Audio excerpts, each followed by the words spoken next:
Hello and welcome to another video and podcast from fantasyfootballscout.co.uk. My name is David, and today, as I'm sure you're all very aware, is of course FPL Day. The Game Week 1 deadline has arrived. We are just under 2 hours away from the first deadline of the season passing, and I'm very honoured and deeply humbled, if I'm honest, to be joined by Andy. You may know him as FPL Sonaldo, and if you know anything about this man, you'll know exactly what part of the world he lives in. And right now it's midnight. He's in the office. He's got the computer on, the microphone, the camera, and everything, and he's here to usher in the new season. So how you doing, Andy? How tired are you, and how much are you looking forward to the new season?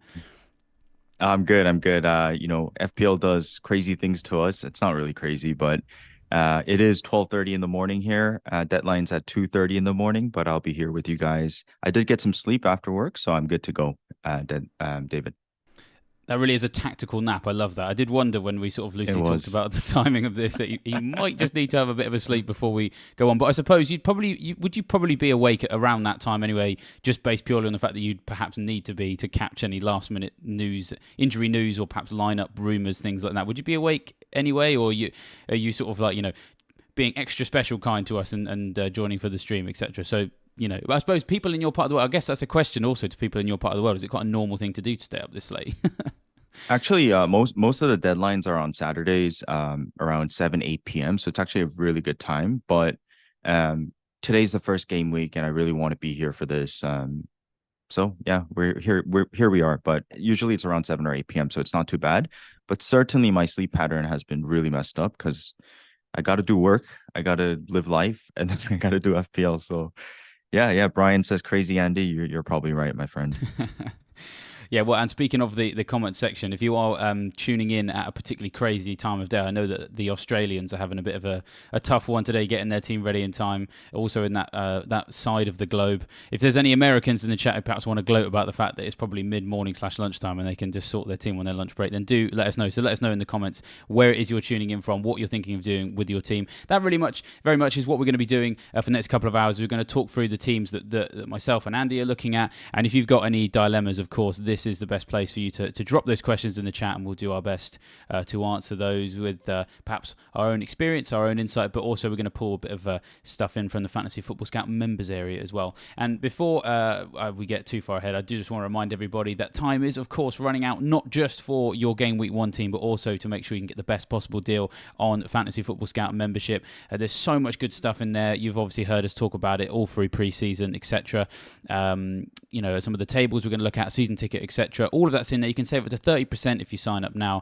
And if you're wondering, I've left it too late, perhaps I won't be able to utilize this information for my Game Week 1 team, then just sign up now anyway, make that saving, and I guarantee it will help you make your decisions for Game Week 2, 3, 4, 5, 6, etc. So, make sure you've got that sorted. And yeah, thank you to everyone in the chat joining us. Brian is coming to us at 11:30 a.m. In the US, so he's very smug. I'm sure Andy probably Nice. might twitch a little bit like, I wish it was that time here.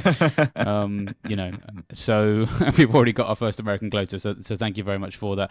And one last thing before we jump into Andy's team is, of course, if you are watching this, make sure you hit the like button, subscribe to the channel, and hit that bell notification video as well, so you don't miss any videos between now and the Game Week 2 deadline, which of course is going to be next week. But let's get straight to the good stuff. Let's have a look at what Andy's team is looking like right now ahead of the Game Week 1 deadline. But what you want to Well, start with your team, or you want to start with mine? oh, I was.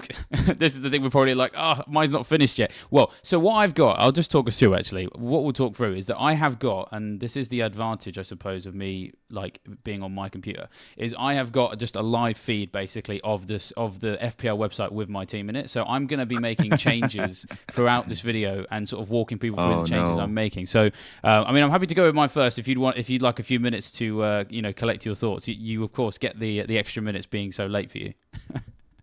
Yeah, but before we get there, I just want to do a quick shout out. Ron the Jewels, great name. Half past midnight here in Japan. First time I've seen a Japan viewer in a Scout channel, so that's really cool to see. We see the Aussie at 1:30 a.m. I think the Aussies have it worse than East Asia, so good luck to you guys. Yeah. But yeah, shout out to you guys. Thanks for joining us today. I'm ready with your team, David. Nice. Yeah, good spot there. I actually missed that comment, so thank you for pointing that out. Yeah. So my team at the moment is almost there. It's almost ready. I've got Salah at the moment, and I'm pretty settled on having him. I moved him into my team about 2 weeks ago because he started doing well in pre-season. I started to think, normally most seasons I do like to try and own the most expensive player in most of the positions so I can downgrade if I need to. And if I was honest, I wasn't too enamoured by Arsenal's attack, or maybe not enamoured to the point that I felt like I needed to have two Arsenal attackers. I was actually quite happy with one because the first game week does, of course, look very nice, but when you remove game week 1 from the season ticker and you go game weeks like 2 to 10, Arsenal do drop down a little bit, and I effectively just saw an opportunity to just see what I can do with Salah. And it will involve captaining him in game week 2, which a lot of other people wouldn't necessarily do, because a lot of people just aren't going to own him. So it's all kind of built around that, and it's actually really the bits and bobs around the edges that I'm struggling with at the moment. So I'll read through the whole team, and perhaps, Andy, you might be able to give some insight on whether or not I've made a horrendous error with some of it. So I still have Flecken in goal, and that may change. I may go with Pickford. Turner seems like a bit of an auto pick at this point for Nottingham Forest, of course, the 4 million, and with the transfer situation there. Shaw, Anderson, Estupiñán, Cash, and Gabriel are my back 5. So that does involve a bit of a defensive rotation with Palace and Villa, with perhaps Brighton and Arsenal, because we'll get to Arsenal defence in a minute. Saka and Burmo, Salah, Rashford, and Diaby is my midfield 5, and then João Pedro, Haaland, and is it Joe? Am I pronouncing that correct? From Nottingham Forest. I might be getting that wrong. Uijo. Okay, I nearly got there. Not bad. I'll take it. And apologies for anyone offended by my pronunciation of any players, because I'm a British person. We get it wrong all the time. So that's my 15. Salah, as I said, it's not going to change around that. It's more what I do perhaps in defence and in goal that I'm thinking about some changes. What's your initial reaction to hearing some of those names listed off, Andy? How does it sound to you? Yeah, so I did a team reveal the other day, David. I should have done it a couple of weeks ago, so I don't get so much slack, but absolutely got roasted in the comments for everyone saying, it's so template and this and that. But your team is way, the opposite spectrum of the template team. So I really like that. I appreciate that. But yeah, lots of question marks here. I don't think, like, what I mean by that, I don't think it's like bad picks, right? But you're obviously taking some risks against the popular players, and popular for good reason. I would recommend, first of all, changing Hwang Uijo, so Uijo, because I did a thread about him potentially starting in the Nottingham Forest team, but I just think the likelihood of that is very low. And I say that as a fellow South Korean, so it's not easy for me to say this because I want the best for him, but I just don't think I just don't see minutes there, David, if I'm perfectly being honest with you. And to the people who are joining us right now, here's a little bit of a semi-secret that's already been out there on the Twitter universe.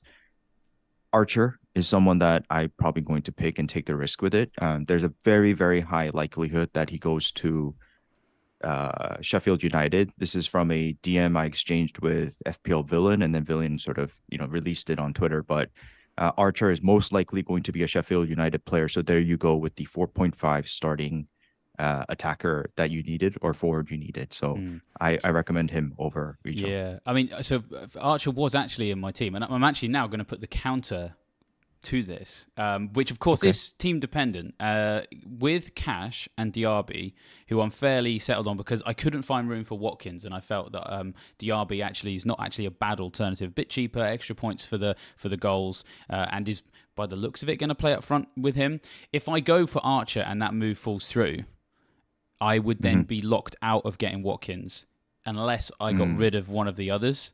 Or I suppose maybe I could upgrade Archer to Watkins, but it made me a little bit nervous to. So, but I mean, the thing is, it does sound like that's going to happen, and it would make a lot of sense because I think Aston Villa perhaps maybe feel that they can't fit Archer into their first team plans this year. Sheffield United definitely need anyone to come in because their squad situation is a little bit sort of not very well prepared for the start of the season. I think I was nervous about having Archer. Again, also, if that move falls through, he is the one that everyone's looking to, so could lose value. Whereas, the Forest man, of course, not in too many teams. So in a way, Yeah, I totally see your point. I guess it's just how much we're expecting to get out of that 4.5 million striker bracket. I mean, it's not a nice bracket this year, really. It's not like the 4.5 million midfielder bracket of old. Finding a 4.5 million striker is very hard to do. Who's going to start games, I should say. Yeah, I mean that's such a unique dilemma that I've the first time I've heard such a unique dilemma because nobody really has Aston Villa assets except Watkins, and there you are, Mr. David sitting with Cash and Diaby. I didn't even think about locking yourself out of a third option. I think it's worth the risk. I'm very positive that he's going to end up being a Sheffield United player. But that's your choice to make. I mean, there's no other 4.5 option. I'd be probably Mubamba is a better option than Hwang Hee-jo, to be honest with you. So it's between those two. But Yeah. for me, it's Archer. I'm willing. I mean, it's just going to be great to have Archer as a 4.5 playing forward. Yeah, I think so. I mean, I do think on balance it probably will happen, but I'm one of these really boring people that goes, if it probably will happen, and then I rely on the probably, just because I'm the one that relied on it, it will fall through. That just tends to happen in my life. Is like when you get those little what ifs, it's like, oh, just because I got involved. So I mean, that's something that will definitely go down to the wire. I guess one of the things that I'm sort of thinking about with my defence at the moment is I'm not really all that sold on Arsenal defence. That is attack. I think I'm relatively sold, but towards the end of last season, Arsenal weren't really anywhere near the top end of defensive returns towards the end, of course. And Forest, of course, that's a nice looking fixture there for them. But I see a lot of games in the first sort of 5 or 6 games of the season. So Palace away, game week 2. Well, a lot of people rate Eze, and this Palace team has done very good for goals since Hodgson came back. Fulham, I suppose, that's one where we would anticipate a clean sheet, but United game week 4, not really. So of the first 4, I only really feel like I'm going to get a clean sheet out of my Arsenal defender in 2 of them. Then you've got Everton away, which, yes, okay, fine. I think I can see a clean sheet there. But then Spurs at home, game week 6. I don't think I can. Bournemouth away, game week 7. Yeah, fine. Clean sheet there. Man City at home, game week 8. Chelsea away, game week 9. So I make that 4 of the first 9 are weeks where I feel like my Arsenal defender is going to keep me a clean sheet. And maybe I'm being pessimistic here. And I'm not saying I'm necessarily going to get rid of Gabriel, but the reason why I have my little defensive rotation of Palace and Villa to feed it could potentially feed into rotating in and out of Gabriel. I'm just kind of looking for someone to change my mind on Arsenal defence because they're very, very template. And they're perhaps the one part of the template that I can't quite get myself sold on. And I probably sound like a crackpot now because I know everybody's interested in it. But I don't know. What's your thoughts on Arsenal defence? Where are you likely to be invested? My brother David, I think you're overthinking this position. Yeah. I mean, let's break it down, okay? First of all, would you not want to have 3 Arsenal assets? Genuine question. I'm not sure I do. I think I'm happy with 2. Okay. I personally think I'm happy with 2. Okay, you're breaking my logic here. I'm But so all right, sorry. fine. I'm so sorry. But let's pretend I do. Let's pretend I do. Let's pretend you do, okay? Yeah. Okay. Because for me, it's like, why would you not want to have, the second best team in the league last year, who just beat Man City in a Community Shield, that doesn't matter, who look good, and have Crystal Palace, Fulham, United, Everton, Tottenham, first 5 games. So maybe 2 out of 5 clean sheets there. 5.0, so I just think that we lost the Jesus option. You're not going to have 3 Arsenal midfielders. It just makes sense. It's just a position that I'm not willing to take a bet against, unless you have a better 5.0 option that you're willing to go for. Yeah, it certainly makes a lot Are you of here? sense. Yeah, Uh-huh. yeah, I totally get it. I think it's more just the fact that I don't know. I remember relying on their defense a lot of times last season and them letting me down. And I suppose it was the goal Yeah. threat that because I had Ben White before. Maybe Gabriel will mitigate against that. I guess, as I said, I'm not saying I'm going to get rid of him. Do you feel that rotating him in and out is viable? Because I could cheapen down Anderson and Mhm. Cash, get a 4 million, and just start Gabriel Mhm. every week. But as I said, if I already have concerns, I guess mitigating against that, do you think it's worth spending the extra little bit of money in defense to do that? I don't think you should pre-plan a rotation with a 5.0 defender, personally speaking, because you're relying on a 4.5 defender, and it doesn't shoot me with confidence. And I just don't like the fact of having 2 4.0 defenders in the team as well. just in case you need a backup. It seems like you don't have two 4.0. So I wouldn't focus on rotating Gabriel.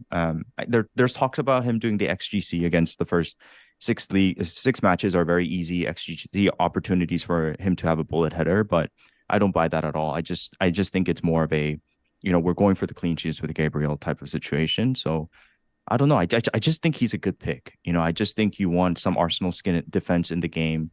And I don't know. I've never really thought about his position or, trying to find an alternative way to play that position. I mean, in many ways, I'm keeping you on your toes to even question the things that most people are pretty set on. So at the very least, It's I'll good. pride It's myself on good. that. We need it. Yeah. There's a comment, David, about, let's see who it was. Sorry guys, it's Ryan Hudson says gone Timber over Gabriel. Am I mad? So I get it. I watched the Community Shield and Timber was excellent. I thought he was fantastic, but as attacking as Timber seems to be, and he's playing the Zinchenko role, I get it.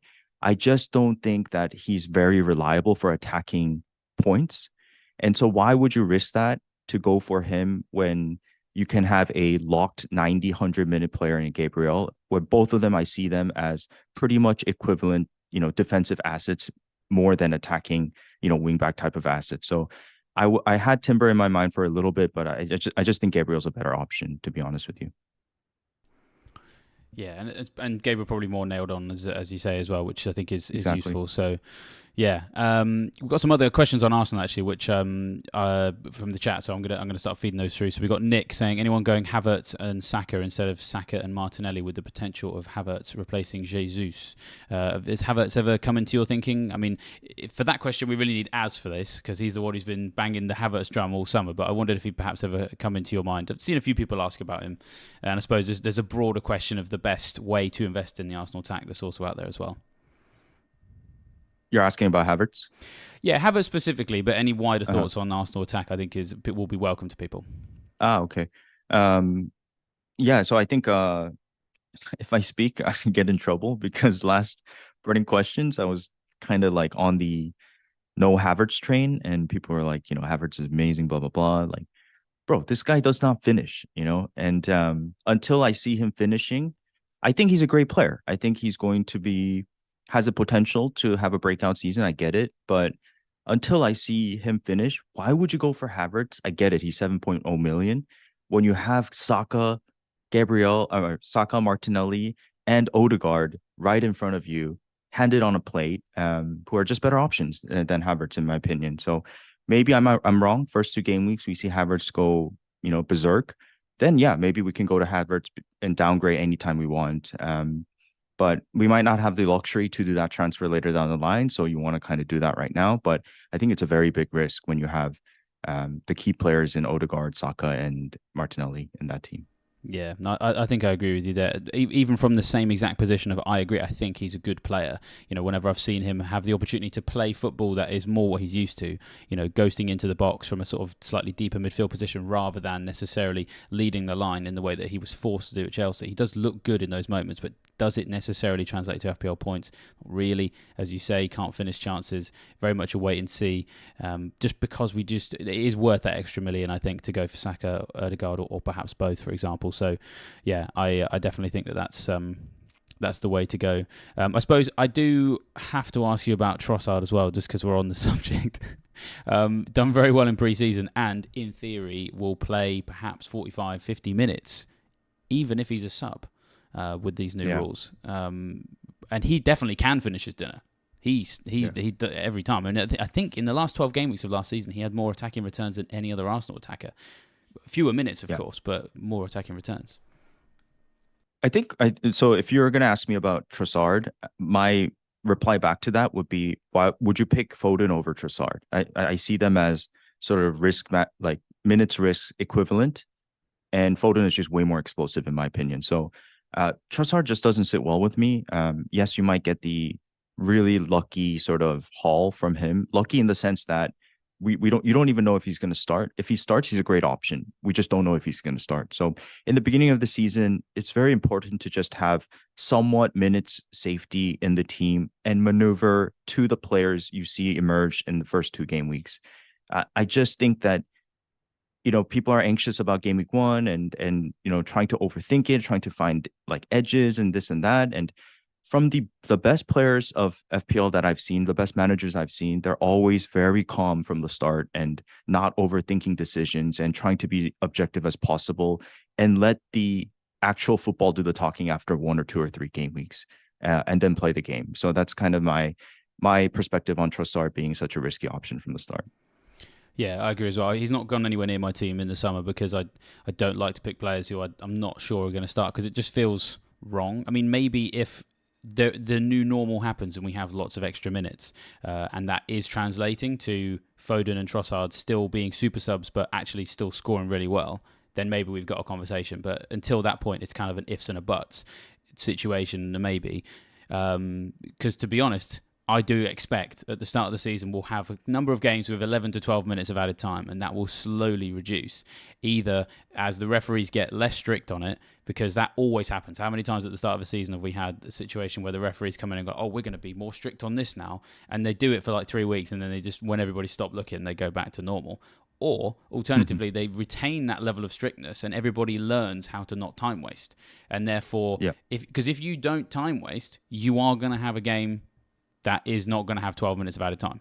And so that may also happen as well. So it's very much, we've got to see whether or not that extra minutes is going to actually translate to anything, actually useful for FPL players before we start making assumptions based on it, I think is perhaps the way to describe the case for Trossard and Foden at this particular point in time. So yeah. I'm going to come back to my team and I'm going to ask you some more questions about it just while I've got, that one of the hosts of Burning Questions in the room. I should selfishly get his advice. Diaby over... guys, David is being very humble here, but he absolutely destroyed all of us with his rank last season. Wow. You're a great manager as well. So I'm just giving my food for thought. I don't think you need to, listen to me and decide from my opinion. Yeah. And well, also, so many good questions in the chat, David. People are asking about Richarlison, Foden, this and that, and all questions I've been asking myself. So I think throughout the stream, we're going to get to all those points and hopefully touch on all these questions that you guys might have. Yeah, for sure. Thank you everybody for throwing those questions in. We'll get to those actually after I've asked him one more question about my team, which is simply just me going with Diaby over Watkins, because I've seen a few people ask that. How risky do you see that being, and how? Just Watkins, how important is he, do you think, for the start of the season? Oh, we're talking about Watkins already. Yeah. My apologies. I said this on Burning Questions. I view Watkins as a tick-along type of player. So I see him as a sort of 7, 8, 9 game weeks. I think, a lot of us will be wildcarding game week 9, 10-ish. So I just see him as a long-term pick that is going to get you the points in due time, but he might not give you like the hat trick that you expect. Sorry, getting some messages. So that's my view on Watkins. But I get the Joe Pedro pick. I think he's a very lovely pick. He's a very, very short-term pick for me. I think 2-3 game weeks you attack with Pedro. Hopefully he returns. Hopefully he gets you something. But when you get to game week 3, he's going to be a problem unless you have a backup. And what's going to happen in game week 3 is that Chelsea assets are going to emerge. Spurs assets might emerge. Maybe the Liverpool Jota might emerge. It's not going to be as simple as pre-planning this transfer now, which is why I think Watkins for me is the more sensible play for now. But I get why you would want to get points in the first 2 game weeks as well. Yeah, I definitely feel that this is perhaps just an opportunity just to tilt in one particular direction, because my Brighton investment was Prezi Matoma. I think that their fixtures last about 3 weeks worth of investment, and then beyond that point, rotation more likely to set in. So I'd probably be looking to move Pedro on anyway, and perhaps just hope that with what else happens in my team, I can get to a Jackson potentially. Is kind of how I'm thinking about it. But yeah, let's jump back into the chat rather than focus specifically on me just selfishly getting some advice. You did mention that we've got Gina saying, can Richarlison replace Kane? There was another question about Richarlison further up, but certainly an opportunity for us to talk about this, because this is one of the big stories of the day, of course. It does look as if Kane's move to Bayern Munich is becoming increasingly likely. I've had Sky Sports News on all day trying to follow for updates. If there's been any in the last few minutes, I may have missed them, so apologies if he's already been announced on their Twitter feed, or perhaps it's fallen through and he only wants to join Chelsea. He's gone full Moises Caicedo, we don't know. But as things stand, we expect him to go. What do you think? Do you think Richarlison is someone we could perhaps all be flocking towards in a couple of weeks' time? Yeah, so I'm very tempted to go for him over Mbuemo and Ooh, okay. Mitoma. I'm that's the one I'm what's it called?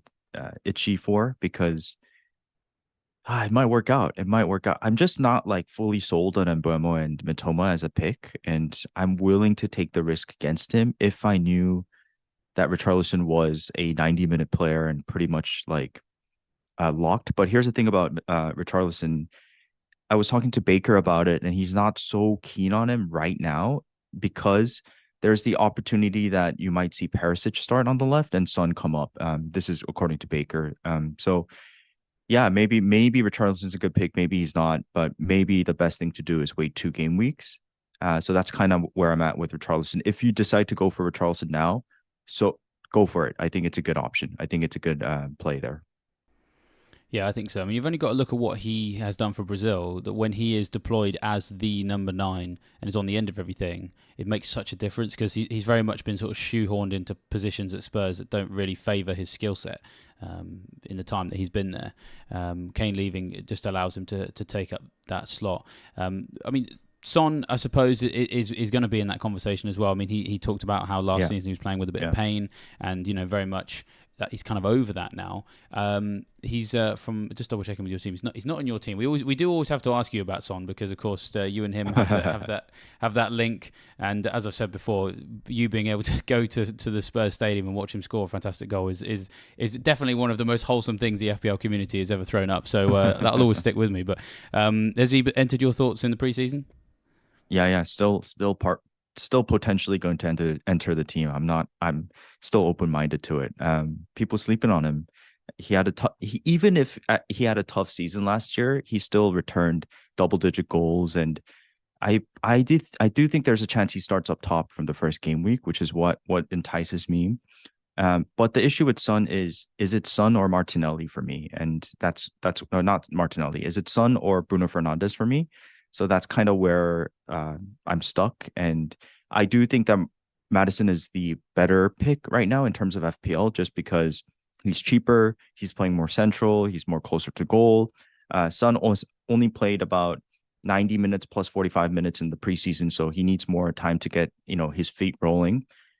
I think he's going to have a very, very good season. So it's just a matter of when I get him instead of focusing on trying to force it right now. And here's the thing about being called FPL Sonaldo and also being a fan of one player in particular. I love football. I love the Premier League. I love all these different players. I love Brentford. I love, watching Bournemouth play on a Wednesday evening. Like, just love football, but I have a bias towards Son, and that's definitely affected some of my decision making skills in the past season.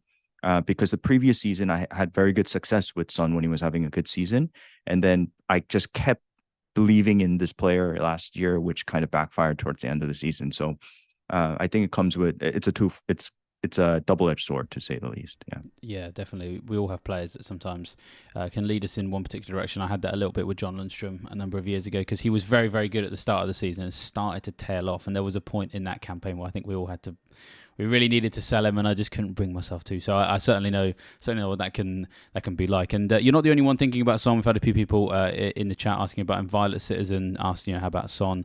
And then we had another one suggesting that people were sleeping on Son because he'd had a bad season. So it was Mr. Super Shiva said, has one season made everybody forget about Son? Perhaps even the people pricing the game, because he is of course at a relatively kind price this year. So yeah, you're not alone in thinking that. So don't necessarily chastise yourself too much. You've got good reasons to think about this guy. He has in the past been very good. There's other people in the chat actually. While we're still on Spurs, let's keep asking about them. Just because we've got Nick saying, I got Maddison over Richarlison. I think he will link up well with Richarlison and Son. So I suppose extra 0.5 million I think it is over Richarlison. Still cheaper than Son. Any thoughts there? If you were to rank those three, where does Maddison fit with the two we've already discussed? Yeah, great question. I think Madison is number one. And then I think I would go maybe Richarlison would be number two and Son number three right now. I think Madison's the standout pick for Spurs right now. The issue is It's 1 million more than that 6.5 bracket. So, where are you losing value? Where are you downgrading in order to fund that Madison move? Maybe it makes sense if you have the Salah. I think you can still get Salah, Madison, a United player, a Arsenal, Saka. So maybe there's an edge there, but if you don't have Salah, it's very, very hard to fit Madison unless you really sacrifice, which the sacrifice is usually going to be a two 4.0 defenders, which I don't sit that comfortable with, if you know what I mean. And on this note, David, what an exercise I would suggest for everybody is there is a template team, and if you just like study the template team, you'll realize, these are the popular players. And then when you compare it to your team or a pick you're struggling with, like, for example, do I want to fit Madison in? What you can do is just compare who you're fitting Madison in for, right? Like, who are you sacrificing in order to fit Madison? And for example, that could be Martinelli versus Madison. And if it's worth the risk, and if you believe in Madison over Martinelli, then, good reason for you to go for him is the exercise I would recommend. Well, you've actually given me a really good idea, which is to actually show people how they can do that in the Fantasy Football Scout members area, because it's a very good way of perhaps maybe just getting some basic information that you're after. And if you use some of the comparison tools, for example, you could find out a few things. Now, of course, with this specific one, I'm going to use those two players because they actually have similar price and etc. That you do have to sometimes caveat that with where they were playing last season. But it doesn't necessarily. You can perhaps factor that into that. So I'm just going to show people how to do it now. If you go to the comparison tools within the Fantasy Football Scout members area. We've got a. If we have any technical glitches here, then I do apologise. We are doing this live, which we don't normally do. So there's James Maddison. Let's get Martinelli in as well. Have a look for last season. We'll go show averages per appearance, just because we figured they probably played different minutes, and just compare them across the whole campaign. Although actually, I think what's actually happened is that we've actually switched over to the new season today. So we may have to come back to this comparison. I do apologise to everybody because I've got to go and switch this back to the other season, which may take a few minutes, or maybe I can do it right now. That's the downside of going live sometimes. Here we go. We got it, ladies and gentlemen. There we go. So what we've got here is on the top half is a heat map for Madison. On the bottom half, we've got one for Martinelli, which you can see there. And basically, these are not going to look as good as usual because I'm sort of squeezing it to fit it onto a screen. But what we can see is... there we are. Make it a bit bigger. You can have a look at the per appearances stats for some of these guys. So last season, Madison, 0.3 goals per game, 0.3 assists per game. And then Martinelli, this is an obvious one. We kind of know the comparison there, but it just gives you an idea of how you can do it. It's 0.4 goals per game for him, but just fewer assists for him as well. And so if you're not doing this for a live video, this does look way better because I've had to squeeze these all in. But if you are thinking about some of these 50-50s, head to the members area and you might get some answers to those questions, to some stuff that you perhaps maybe weren't expecting, for example. So it's always good to test those against that. And I'll try and get some better looking ones later in the video as well. But yeah, just to remind people, that's something you can do. Make sure you sign up for your membership before those preseason prices change. And as I said at the start, even if you're signing up now and you're thinking in the next hour and a bit, I don't have time to necessarily answer those questions now, guaranteed it will help you with some 50-50s you need for game week 2, game week 3, and beyond. So it's worth thinking about those. Sometimes what we get, Andy, is we get people asking about 50-50s with 2 players versus 2 players, and I've seen a lot of these come through, and I suppose we've seen a lot of these questions throughout the preseason as well. We've got Joe asking Saka plus Bruno or Martinelli plus Rashford. These are sometimes difficult 50-50s to call because it's more like a 25-25-25-25, I suppose, whatever the expression for it is. But they stem from, of course, Man United and Arsenal having a lot of 50-50s within them. So any thoughts on Joe's question there? Saka plus Bruno versus Martinelli plus Rashford is what he's thinking about. 1 second. Saka plus Bruno. And Martinelli and Rashford. Yeah, it's a hard one. That is very, very tough. That is very, very tough. Ideally, Saka plus Rashford if you could get there, but obviously it's the funds. Oh man, I don't know. That one's really tough. Yeah, honestly, I don't know. That's okay, that's though, a 50-50. Yeah. I do think saying I don't know to some of these questions, actually, to be honest, is something that's still useful for people? Because I think that with a lot of these 50-50s, I think that all the players involved in them are good enough that you're probably going to be okay whichever way you go in many ways. Would you agree with that? Yeah, yeah. See, these are decisions that you should just pick yourself, because even if a expert content creator tells you, oh, this is a better pick, it's not really. You just don't know. They're both excellent combinations. So for me, it's 50-50. It's up to you, Joe. Yeah. And of course, it's also nice just to have a bit of responsibility for your decisions as well, which is something that we always like to encourage.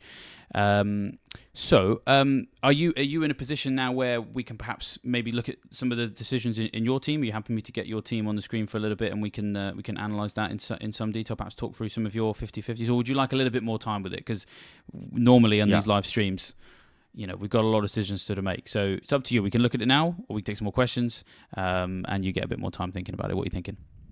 It's up to you, David. I'm open with both. By the way, can I? Is there a way I can get one of those jerseys? Because that looks really, really cool. Everybody says that. Yeah, we do need to get these in wider circulation.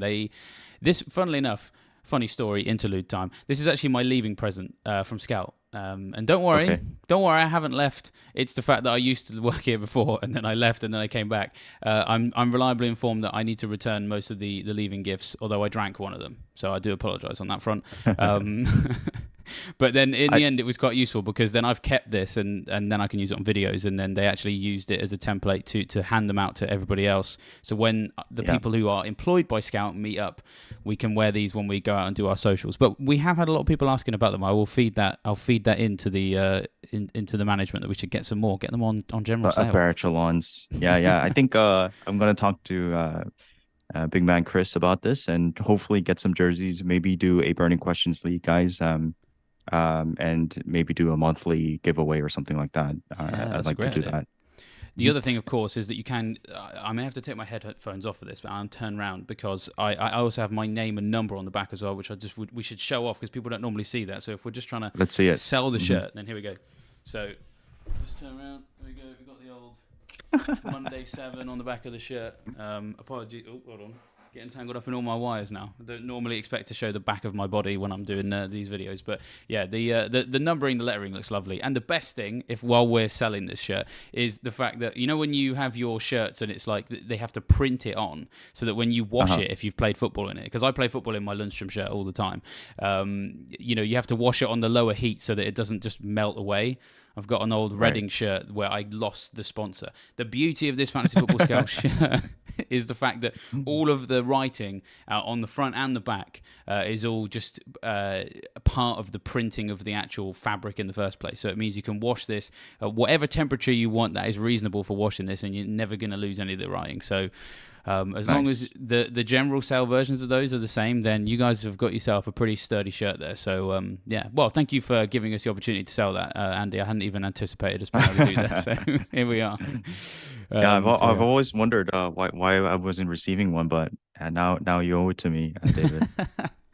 Yeah, as I said, we need to get them into wider circulation, to be honest, because if nothing else, it just helps spread the good word. I occasionally wear this shirt when I'm playing football with my sort of local mates, and I even once had a postman think I was wearing a Plymouth Argyle shirt. So Plymouth, where I live, their team, Plymouth Argyle, who started life in the Championship with a bang, beating Huddersfield 3-1, very good. But they play in green, and it's the same shade. And the postman just sort of took one half look at it and was like, "Oh, nice to see you wearing your Argyle shirt." And it's like, actually, no, it's Fantasy Football Scout.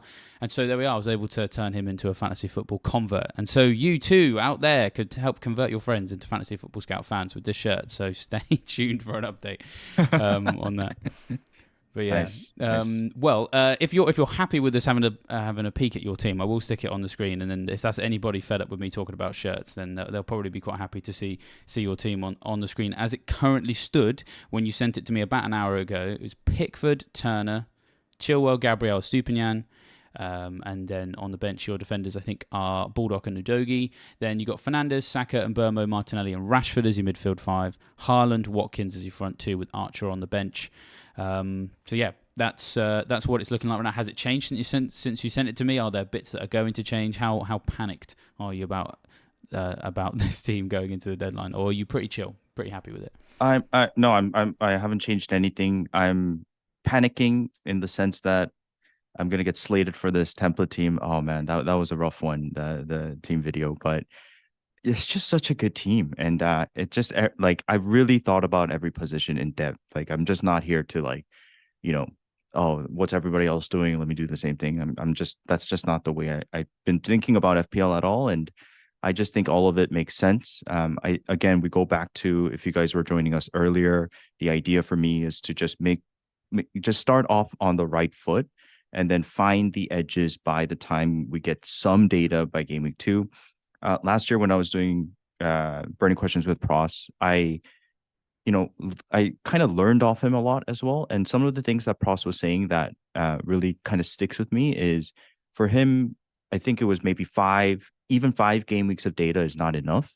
It's like you have to get to like that 10 game mark where it becomes really like relevant. So in that sense, even 2-3 game weeks is not enough data for us to like really know who's the best pick. So a lot of the beginning first 2-3 game weeks will be solely based on eye test for me. So this team sets me up very well to get to the edges that I want in game week 3. On the team reveal video, I heard a very interesting point last year. Now I remember who it was. This is FPL Cam Z, shout out Cam Z, who told me that one of the top managers in the world, I think it might have been Borge, said always try to get ahead of the template. And what he means by this is that let's say in game week 3, we know, what do we know? We know that Chelsea are going to have a fixture turn. And if I have Chilwell in my team and place and Chelsea just get off to a decent start, there is an opportunity for me to go Chilwell and James and be one ahead of the template, whereas everybody else will be scrambling to get Chilwell into their teams. Now, there's a lot of caveats to this, right? For example, I'm going against Stones right now, and if Man City go off to a very good, 2 clean sheets in the first 2 game weeks, then that doesn't even matter because I've already lost out on points. But if Chilwell is able to match those points in the first 2 game weeks with 1 or 2 attacking returns, and then I get to game week 3 and I see Chelsea as an opportunity for me to hop on 2 assets, then it becomes sort of an advantage in terms of getting ahead of the template. So that's the thinking with Udogie and Chilwell in this team, and the idea of having a very standard sort of starting 11. Yeah, I really like that, to be honest, because when you're ahead of the template, it always means that other people are in effect chasing your team, and so when they're trying to get hold of the people that you've already got hold of, you can be using those transfers to then push ahead once again and look ahead maybe 2 or 3 game weeks with your transfers, so that while you're not scrabbling around. And certainly when I can think of some of the good runs I've been on when that's happened, I haven't really been looking to the template. I've been sort of perhaps maybe anticipating or maybe occasionally get lucky as well. But if you can build a team that most weeks everybody's going, oh, should we buy this person, and you're sat there already with them, it does help really sustain a run of green arrows, and it can be very useful. So yeah, no, I do like those inclusions. I think those 2 teams especially are teams that we're all quite excited about for this season. So yeah, we've just a brief interlude. We've got another Australian, Haldir70 says, nice. Good day, David from Oz. So yeah, well done for joining us at this hour. And also he said that our constant sales pitch has finally tipped him over the edge, and he's now subscribed to Fantasy Football Scout. So thank you very much for doing that in a particularly challenging time zone as well. And while we're on that, I'm going to be pushy again. We've got 636 people watching, and only 68 of you have liked the video. So just want to let you know, I have noticed that. So yeah, bump up those numbers so we know that you enjoy a good deadline stream. That's about 600 of you who haven't expressed their opinion on this video, which was something we would love to change. So yeah, throw us a like. It's absolutely free, and it helps support the channel as well. So yeah. A couple of other questions. We keep getting this question in the chat about Man City team news. We are on the lookout as best we can. So we've got lots of eyes. I've got my glasses on, so that's at least 4. Andy will also be having a look as well. And we just if you spot anything, let us know in the chat. If you spot that before we do, let us know in the chat. And of course, that will help us all work out what we're going to do. I'm actually going to put a question to Andy now, which I haven't prepared him for. So hopefully this isn't going to worry him too much. But it has been going around this week a little bit. If Ortega is starting for City, and if that's what we see, how prepared are you to go there for your game week 1 team? Because it's something I'm thinking about. Yeah, I'm not prepared to go there. I think the Turner is a great option. Like, what are we doing here? Like, Pickford and Turner are great options. They're going to rotate well. Johnson and Turner are great options. They're going to rotate well. Onana and Turner are great options. They're going to rotate well. Like, what are you trying to do? Accomplish by getting Ortega? You're just risking the minutes there. Yes, he might get occasional start. We just don't know how often he's going to start. Do you really buy the idea that he's going to take over Ederson's spot? Come on. Like, maybe he'll get a few games here and there, but Turner's just a lock in that team already, and Henderson is likely not going to Nottingham Forest. So I just don't think it's a good option. And there's a lot of people talking about, like, has the Man City team been league? And yeah, sure, it's like a good thing for you to be worried about it. At the same time, I want to pose the question to you guys of, like, why are we already playing this Man City League game from game week 1? Like, um you're going to be doing this every single game week, and what difference is it going to make if we hear that Foden's going to start this game week? Unless you're really looking for a 1 week, 2 week, 3 week punt, then I get it, but you're likely going to have him for at least 5 game weeks, I would say. And same with John Stones. You already know the game you're playing with John Stones. Yes, he might get the leak and he's going to start today, but we don't know if he's going to start game week 2. We don't know if he's going to start game week 3. I think in the first 5 game weeks, there's a likely chance he starts 4 out of 5.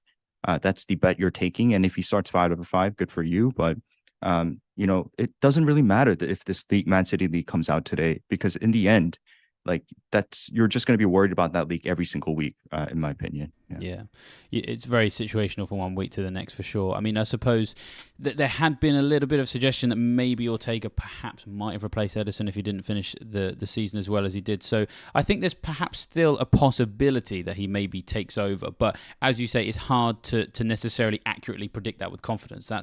And really that's what you need for all of your picks in many ways, especially. And I think this is the other thing as well, is that I think that if you are going to go for, let's just say there's a world where Ortega starts tonight, and you want to go there and you want to pair him with Turner, I would just like people to try and remember how difficult and how inflexible your team became last season when you had Ward and Everson, because you've got 4 million goalkeepers, and if they both fail, and they could, because Ortega, as you say, Andy, might not keep his place. And while it makes a lot of sense to have Turner, he does play for a team that concedes a lot of goals, and so he could just be a 1 to 2 pointer every week, and that could happen. May get some saves as well, but let's just present an alternative universe that we might be living in. Ortega doesn't get the goalkeeper jersey at Man City, and at the same time, Turner gets you 1 point every week. Where do you go from there? It leaves you very, very short, doesn't it? Yeah, I mean, I agree. Yeah, it's exciting. I wouldn't fault you for going for it. I would like to have not Turner, Ortega as my third keeper option if I could have 3 keepers. But yeah, it's just I feel like it's a disaster waiting to happen. Not disaster, but annoying problem waiting to happen, if you know what I mean. An ordeal waiting to happen. Shanak, as safest City defender Akanji. When you're talking about safest City defender, what's going to happen most likely this season is Walker's going to drift to play more of a right wing role, and you'll see 3 at the back. So you want that LCB, really mid, which is on Kanji, and then right where Stones is. But let me just tell you who else is lurking in the background. Laporte is there. Gvardiol is there. Diaz is there. Akanji's there. Stones is there. Walker can play center back at times. It's a rotation nightmare, Man City, in terms of defense, and we're very bullish on Stones being the safer pick and Diaz being a very safe pick. And I do agree with you there, but do not expect them to start every single week, especially when the Champions League starts to roll out. And later down the line, by the time you get to game week 3, 4, 5, 6, whatever it may be, you're going to want to use your transfers on the attacking assets. You're going to want to remove your Brighton players. You're going to want some Chelsea attacking assets, maybe Maddison's son, whoever it may be, maybe a Liverpool assets. And you don't have a, infinity amount of transfers to be worried about a defender position, in my opinion. Yeah. Yeah, it's certainly it's really frustrating. I would love there to be a way I could confidently invest in Man City's defense, but it's very, very difficult to really spot that. But speaking of spotting things, I'm spotting more and more Aussies in the chat, and I do think that may end up being the recurring theme here, is to just welcome you here and at the very least keep you awake, if I'm honest, and definitely reward you for your questions as well. Yusuf Osman says, from Sydney, Australia here, it's 2:15 a.m. for me. I think I already know the answer to this question. It's Trossard or Richarlison. I think you've already given this one, but just bearing in mind the time it is for Yusuf, let's keep him awake and give him an answer to that question, even if it's a brief one. It's Trossard for Richarlison. That's right. Yeah, that's right. Yeah, Richarlison for me. Yeah, it's an easy one. And if we're going to try and keep you awake, Yusuf, a good thing to do would perhaps maybe, because it involves some user interaction, use your mouse or your thumb, depending if you're watching on a phone, just to go back about 15 minutes, I guess, maybe 20 minutes, because Andy's already given his thoughts on both those players, so you can go back and watch that. And Fourth World says, love from Australia, go Matildas. So thanks, guys, for joining us. Badger Sprite says, can't sleep, team leaks will eat me. I love that. That comment just defines us as FPL managers. I mean, guys, it's 1:22 a.m. for me right now, which is, what am I doing right now? But I absolutely love it. I love being here with you guys. It's FPL is the best. Yeah. Yeah, it's brilliant. And what if I can just shed some light on what it's been like for today in terms of the conversations I've had with Andy. He was thinking, should I do this from home? Should I do it from the office? And in the end, he's driven about, was it about half an hour? Was it about half an hour from your house into the office? Where thankfully, we might see perhaps a cleaner come past in a minute and perhaps empty the bins. But I'm guessing you're the only one there, or is the rest of your team a bit like Late Riser and his friends over in India, all in a business meeting right now planning their FPL strategy? No, I'm alone. I have my own office space, so yeah, all good. Hopefully nobody comes in. That'd be hilarious, but should be fine. Yeah.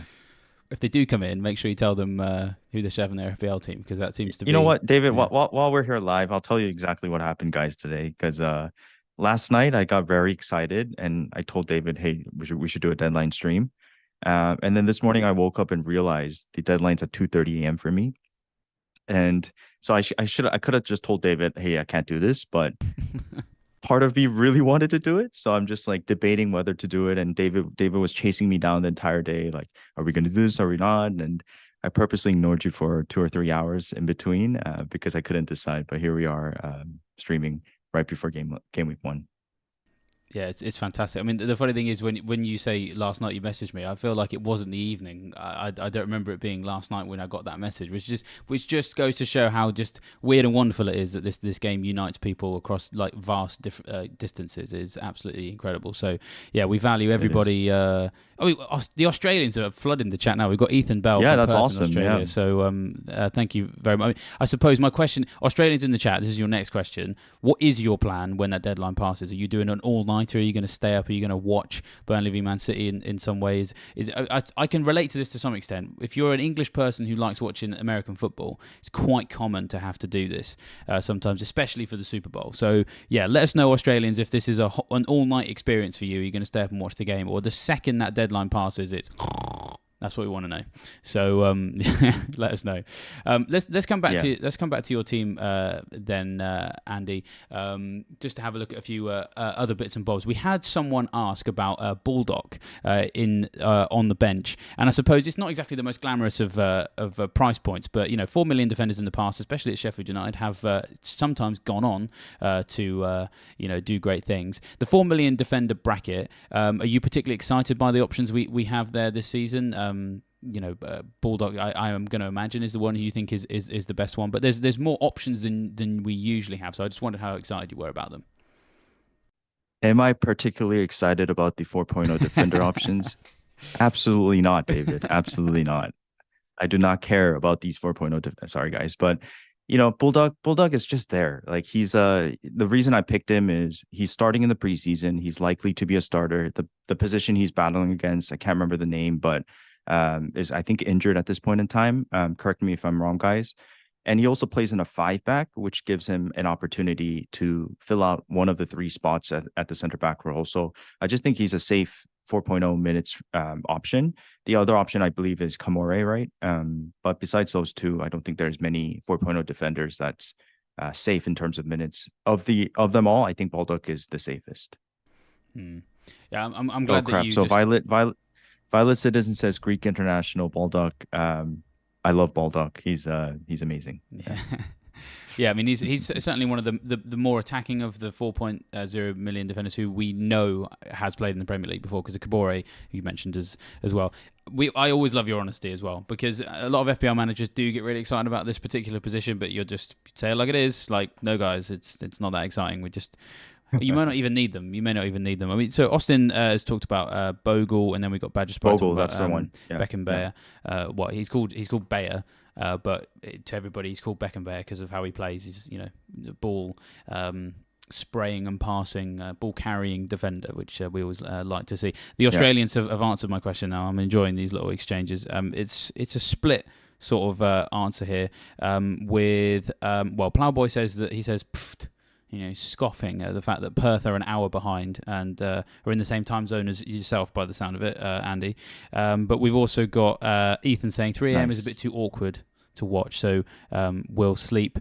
And anonymous YouTuber just says, I'm staying up till the deadline is done. And but Badger Sprite is, because it's Saturday, he is just basically going to plan everything around the Matildas game, because of course Australia playing France in the World Cup very soon as well. So it's very much an eventful weekend for him. So that sounds very exciting indeed. So yeah, keep letting us know what you're getting up to. But we've got people from all over the world. I've seen someone joining us from Singapore. I think that's anonymous YouTubers joining us from Singapore as well. So we do appreciate everybody joining in. It's really nice, to see. I was just having a look at a couple of other things in the Fantasy Football Scout members area, and pulled up another comparison, which was, again, it's the same one we were talking about before, this time using tables. It's Maddison versus Martinelli again, and I actually just have this set to the last 12 game weeks of last season, and it threw up some really interesting things here, because in the last 12 game weeks of last season, of course, Maddison was playing for Leicester, but he had the same number of shots in the box as Martinelli, the same number of big chances. Martinelli was just a little bit more accurate, and Maddison created obviously a lot more chances than Martinelli, but I was really surprised by that, to be honest, that actually he was being afforded lots of chances, and I suppose at Spurs may get more opportunities. His goal conversion rate much lower though. Martinelli 23.5%, and Maddison's was 3%. So I promised a more YouTube friendly comparison, and have managed to find that now, without wanting to sound too like we're just selling Scout membership, but of course, time is running out for people to get it at a good price. Are there any particular tools that you find useful in the members area? I know that the season ticker has always been very popular, or if there are any stats that you quite like using on a regular basis, either perhaps maybe for your own team, Andy, or of course preparing for burning questions as well. There's a lot of work that goes into that. So when you're looking at numbers and things and tools and things like that, what particular ones do you find most useful for the way you play the game? Think you might be muted, but which of course we will forgive you for, because it is like 1:30 in the morning. So let me just pull up. Yeah, I have a sort of stats that are very important to me. I just need to pull it up somewhere. But there on the Scout website, I do use the public stats table quite a bit. Some of the top managers sort of create these public stats that I find it's like all the work is done there anyway. So I kind of use that a lot. And then obviously all the different stats, everything you need is on the Scout website. So I've just been a big fan of the Scout website for many years now. But let me pull this up. So while you do that, you can hear me, David? Yeah, we can hear you, no problem. Yeah, and while you've been doing that, I've just been showing people where they can find the public stats tables, which is on the left-hand side. And while you're pulling up yours, I will just actually give a shout out to Goals Imminent. I don't know if that's one that you've particularly used before, which of course famously is Joe's table, which effectively looks at players who've been shooting a lot but haven't necessarily been putting their chances away, and has a look at why that is the case. For example, they could be someone who just struggles to finish. They could be someone who's been a bit unfortunate, for example. Maybe they've had lots of shots on target that haven't gone in. The Goals Imminent table, you can find that in the public stats tables area, and it goes back over a specific period. I think it's the last 4 matches. So I think currently it is set to the end of last season, but it's still very useful, and you can sort these players by shots inside the box, and you can sort them by XG non-penalty, XG delta as well, so you can see just how far they're underachieving, for example. It's a very, very useful table, and usually, if I'm perfectly honest, this is one table that I think is very good at actually helping players maybe take your approach, Andy, of being ahead of the curve. Players that are showing signs that they are about to explode soon, and if any of these players are ever about to dovetail some nice fixtures, that can usually be a good time to jump onto them. So that's one particular table in the public stats table. Apologies if I've stolen one of the ones you were going to talk about, but I thought I'd just stick that on the screen to show people how useful it can be. Oh, it's fine. It's fine. Yeah, I can't find it, but I had a big summary of all the particular stats that I really look at. I think it's important to have a formula of what you're looking at per 60, per 90, stuff like that. So maybe I can share it on Twitter eventually, but I can't find it right now. No, that's okay. Yeah, and the thing is, at the start of the season, some of these tables, so I should just clarify, the goals imminent table, for example, is going to be a lot more useful perhaps in back game week 4, when we've had a few weeks to feed into it. But yeah, certainly there's lots of things that are worth looking at there. Let's jump back into some of these questions that you guys have thrown in to reward, especially those of you staying up late or perhaps getting up early. Let's have a look at, we got Nithash who asks about the best 4.5 million defender who you could play every week. And I'm conscious of the course I am asking this to someone who told me earlier on wasn't that excited about 4.5 million defenders. But I suppose if you had to pick one, is there anywhere that you feel it's worth doing? Yeah, so let's talk about the who are the usual suspects. We've got Botman, we've got Pinnock, Udogi, Colwill. Am I missing any, David? It just depends how far you want to go, because I mean, I'm guessing you wouldn't consider Aston Villa and Crystal Palace within that. Cash. Yeah. But I don't even know if Cash is he safe for starts? I think somewhere. I think in the first few weeks when Moreno's out, I think Cash and Digne may be okay. I don't know. It is hard to say. When I asked Neil that question, he was like, "It's really hard." And of course, Neil is one of the ones who does the predicted lineups, for example. So it's hard to be completely sure. But they do have Cash in their predicted lineup for Game Week 1, the Scout editorial team. So, yeah. So I think, I think that Botman for me is a decent long-term pick, but I don't think I'm going to go there. My favorite is Udogi. I've been kind of hyping him up for 2-3 weeks now. I'm very surprised people think he's a minutes risk. I just think he's so nailed in that left back role or left wing role.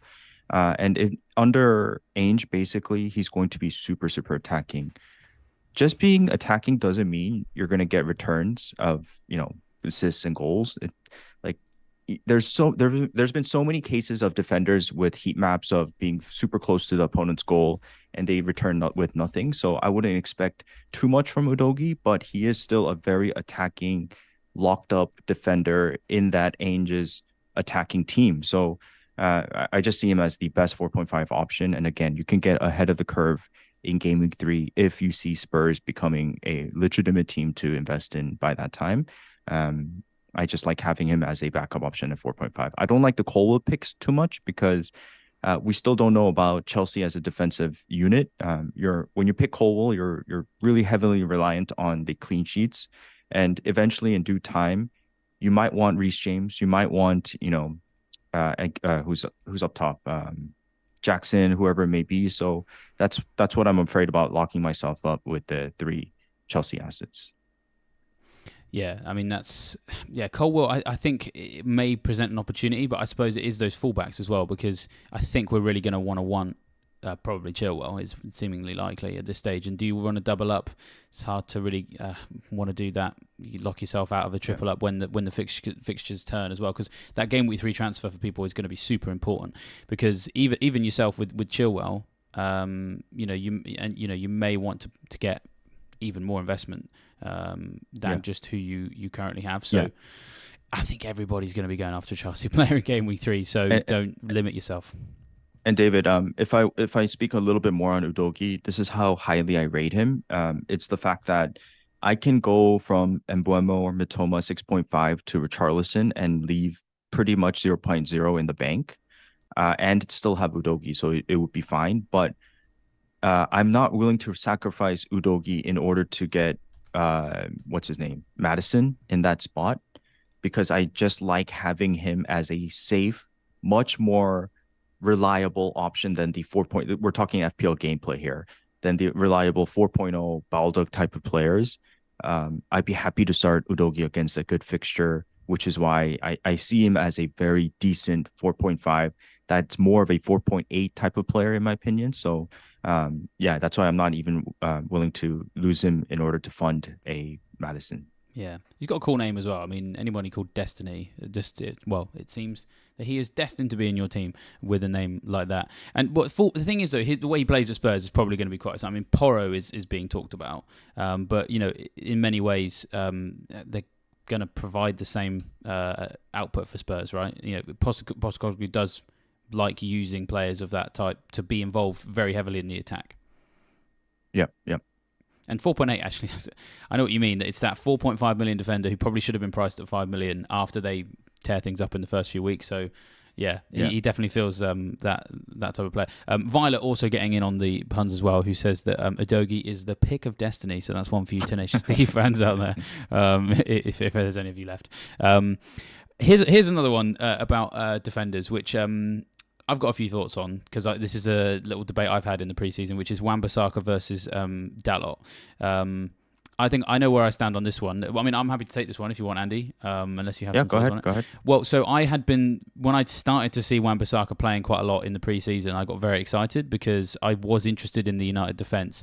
But as I was starting to play with the Salah draft, I was trying to see where I could do it more cheaply, and I wasn't necessarily all that sold on Onana, not because I don't think he's a bad option, but I just don't like having a 5 million goalkeeper. It just feels kind of wrong.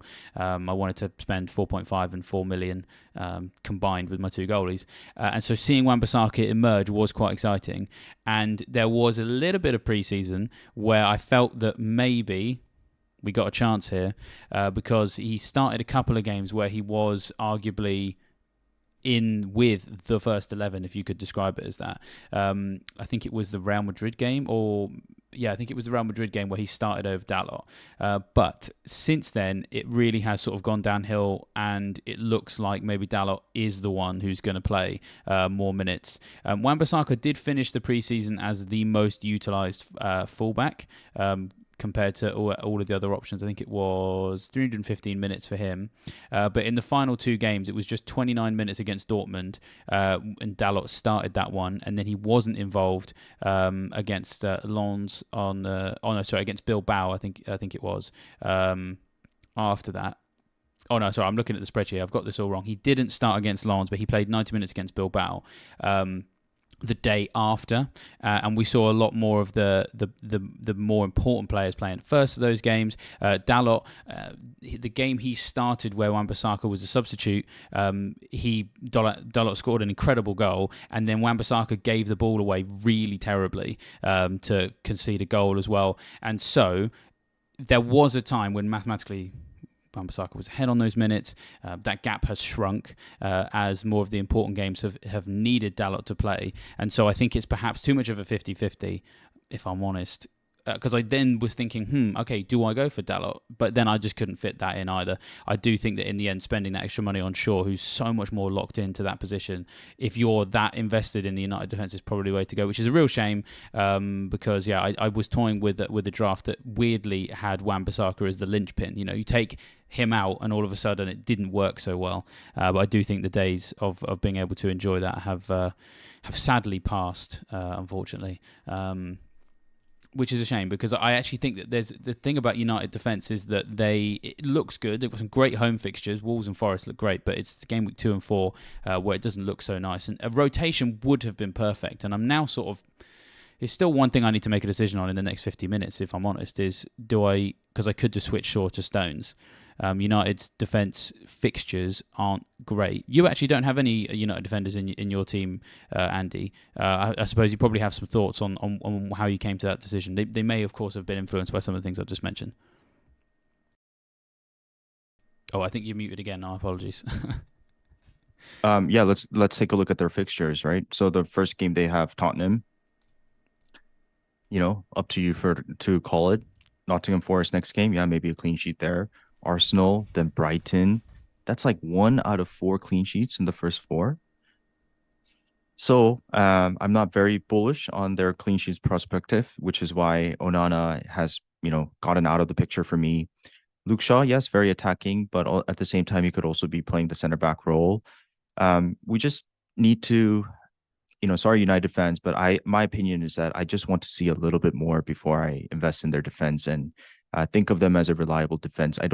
When you think about United, you think of the prestige and the history, and you think of them as a big club. And so there is that sort of bias in the background where, they're just going to dominate against these other teams. But as I mentioned, Brighton is no joke. Even Tottenham, they have the potential to nick a goal or two. So I'm just not there yet with the clean sheet perspectives of a United asset, which is why I'm happy to take a bet against them and go for a Chilwell or a Stones, for example.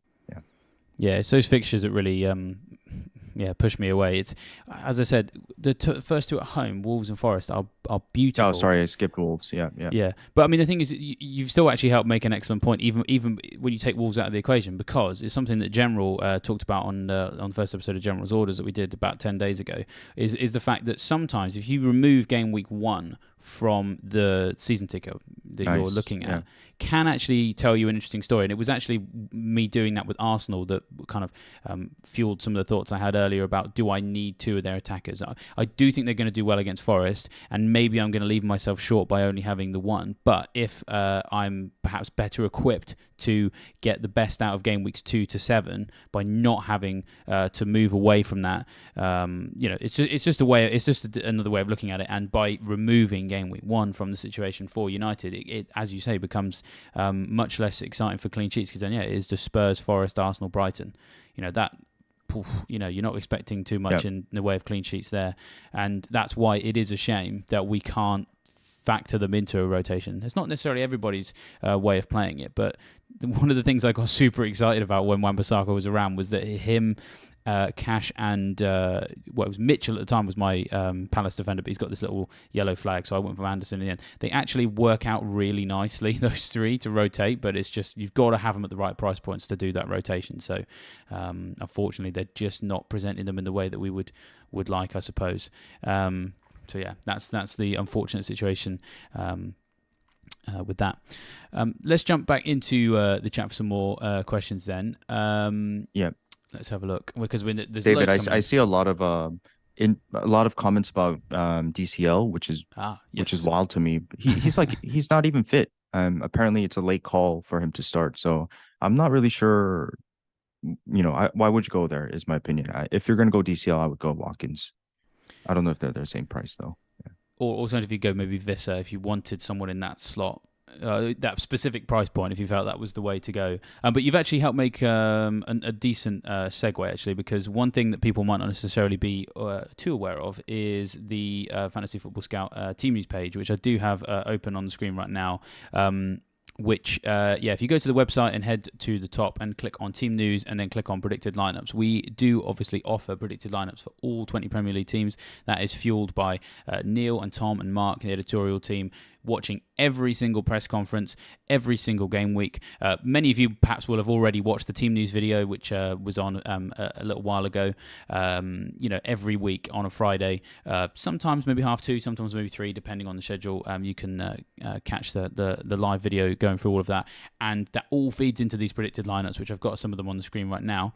And as Andy's kind of already alluded to, for Everton, they're not expecting Calvert-Lewin to start. They've got Mopé as the most likely starter, they feel, up front. But should just say, and I can say this with complete impunity because I have no involvement in it, these are the guys who are the best guessers of a Premier League football team in the land, as far as I'm concerned. They are very, very accurate with a lot of the stuff that they put together, because they just analyze everything in so much detail. They go back over previous formations. So yeah, if there's anybody who's got some questions about starters, chuck them in the in the chat, and we can pull up the predicted lineup, and that can probably help shift some responsibility away from me and you.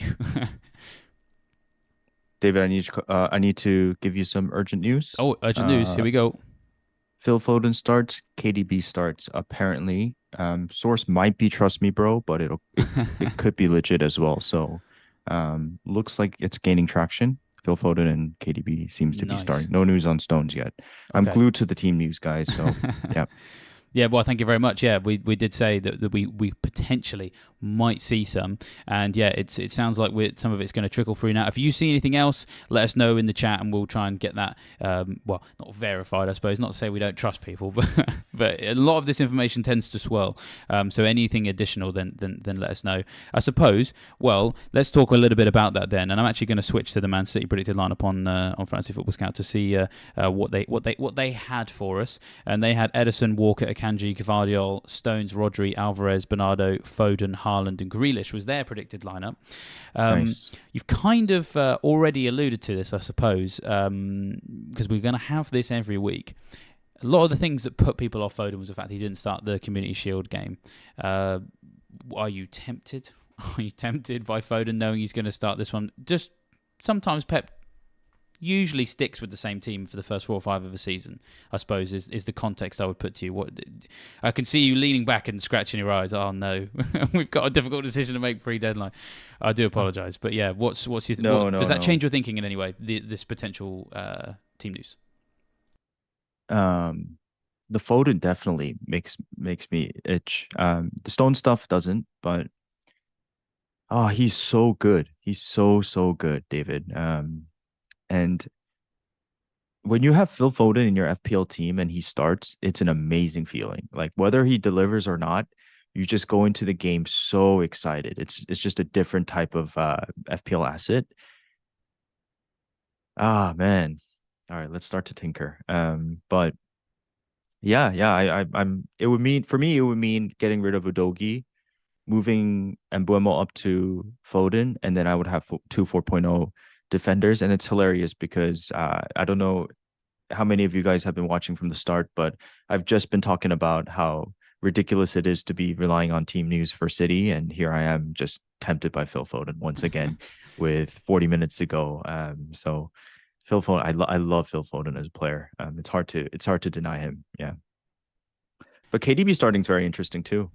Yeah, because I mean, we had all kind of assumed that he wouldn't be ready, but of course, well, a few weeks ago that's how we felt, and then progressively the situation keeps just getting better and better each week, and he's not really been talked about by anybody. And if he's ready to go, I mean, I got to be honest, I couldn't even tell you what his price is because he just has been so absent from the debate. Yeah. Is it 10.5? I think it's just too Yeah, David, sorry to cut you off. I think it's just too complicated to go with KDB right now.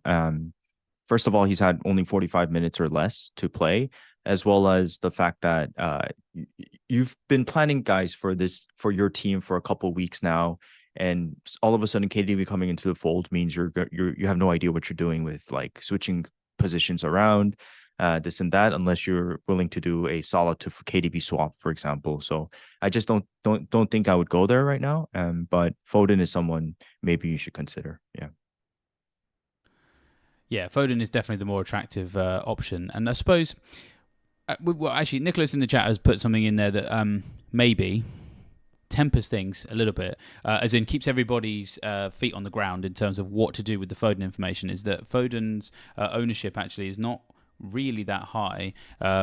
It's about 7.8%. It was 7.8% when Nicholas typed it, but it is now 8%. So clearly it's gone up by 0.2% in the last few minutes. But no Stones, by the way. No Stones. Oh, okay. No Stones.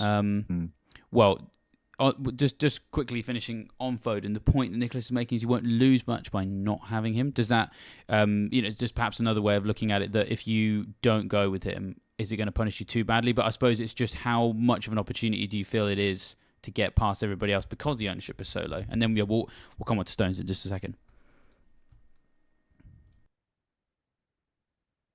Wow, that's crazy. No Stones.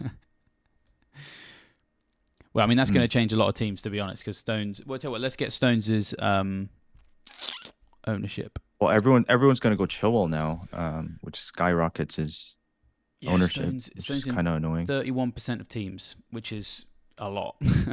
um, and And the site it's has crashed, so be careful, guys. Make sure you've has locked it? in your teams. Oh, okay. Well, we've got about 40 minutes till deadline, I think it is. So hopefully that's enough time for the crash to Yeah. get resolved.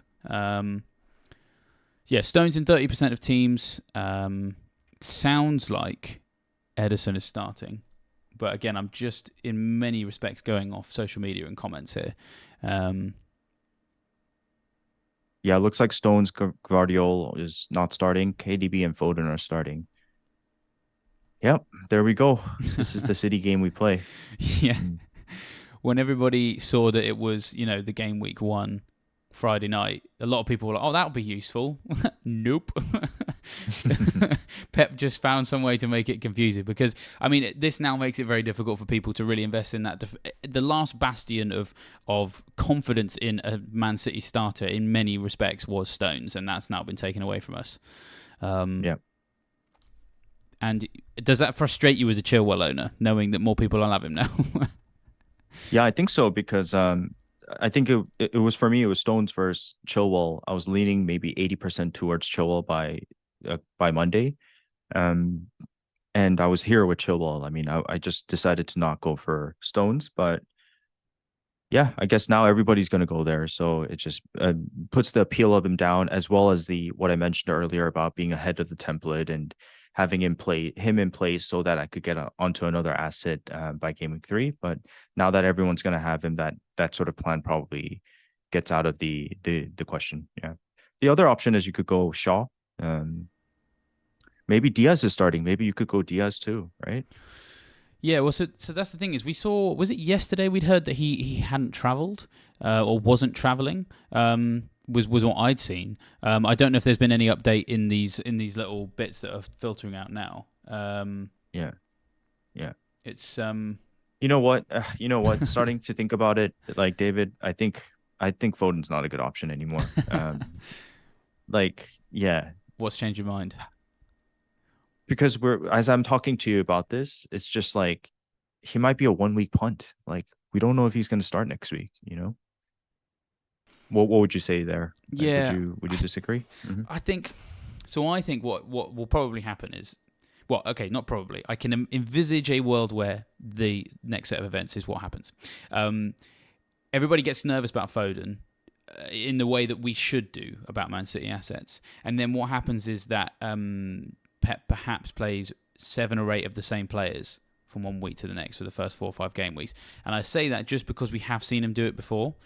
And then the problem is that by the time that we've seen those 4 or 5 game weeks go by and we see Foden start each time and he does well, that we just see decay set into that trend. And that's when European football comes in and a few other considerations come in. And we all maybe buy Foden like game week 5 because he started the first 5. And that's when he stops starting games. And so I think that in many ways, with Foden, it's either maybe get him now and just hope that Pep approaches the beginning of this season like he did the beginning of last season and not make too many changes. Foden was actually one of the more utilised players within that last season as well. And if you don't, maybe just you may have to accept that little window of City won't rotate much isn't very long. And once that window then expires, then Foden, you know how sometimes if a Man City player's played 7 in a row, that's almost Yeah, like the scariest situation you could possibly have because his rest is about to come. It's sort of a little bit like that. It might be now or never, I guess, is what I'm trying to say with Foden. yeah, yeah, yeah. No, I get it. I think it makes sense. Yeah, And I mean, the other thing, of course, is that it does put you in a position where every week you may have to be reliant on these bits of team news. I haven't had a chance to check how many Man City games are the Friday night game, but it obviously won't be all of them. We've got Forest versus Sheffield United next week, so I don't think anyone's going to really care about the team news that comes out of that one. Then game week 3, it's Chelsea versus Luton. Game week 4, it's Luton versus West Ham. And then game week 5, we're back to those lunchtime games, but it is Wolves versus Liverpool. So this is the only opportunity you've got to really get, team news of this ilk this game week. So you're not going to get any opportunities with it. Yeah, it's a very, very big risk from the start. Because I don't know how thin your benches are. Maybe you have a 4.5 in place, but you're going to see Foden is going to play every game, most likely, whether that be a start or whether that be 70 minutes, whether that be coming on the 60th minute, who knows? That's the sort of sacrifice you're playing with Foden. On the note of you speaking about 6 or 7 game weeks and getting frightened, David, I've said this multiple times throughout the streams I've done in Fantasy Football Scout, but when you think about Man City attacking assets, even though the appeal of Foden is amazing, they still spread out their goals quite a bit before even Haaland came in. When Haaland came in, it's a different story because Haaland had 36 goals last season. But I remember the previous season, I did a short sample size of like a December period, January period, February period, and there was like 5, 6, 7, 8, 9, 10 goal scorers throughout that month from Man City. And so it's very hard to actually pick out who's going to get most of the returns from City because it is very, very spread out. Haaland is the exception there, and Foden is the semi-exception because we saw last season him playing really, really well with Haaland. So I wouldn't hype up these City attacking assets so much, if you know what I mean. Yeah, sometimes when a team spreads the goals out, it makes it very, very difficult to make accurate predictions about who is going to get those goals for sure. So, yeah, I'm going to upset you perhaps a little bit here, Andy, because I may well be one of these people who has gone and got Chilwell. No, it's fine. It's good. You guys, yeah, if you have Stones, make that move because he's on the bench for those tuning in now. Yeah.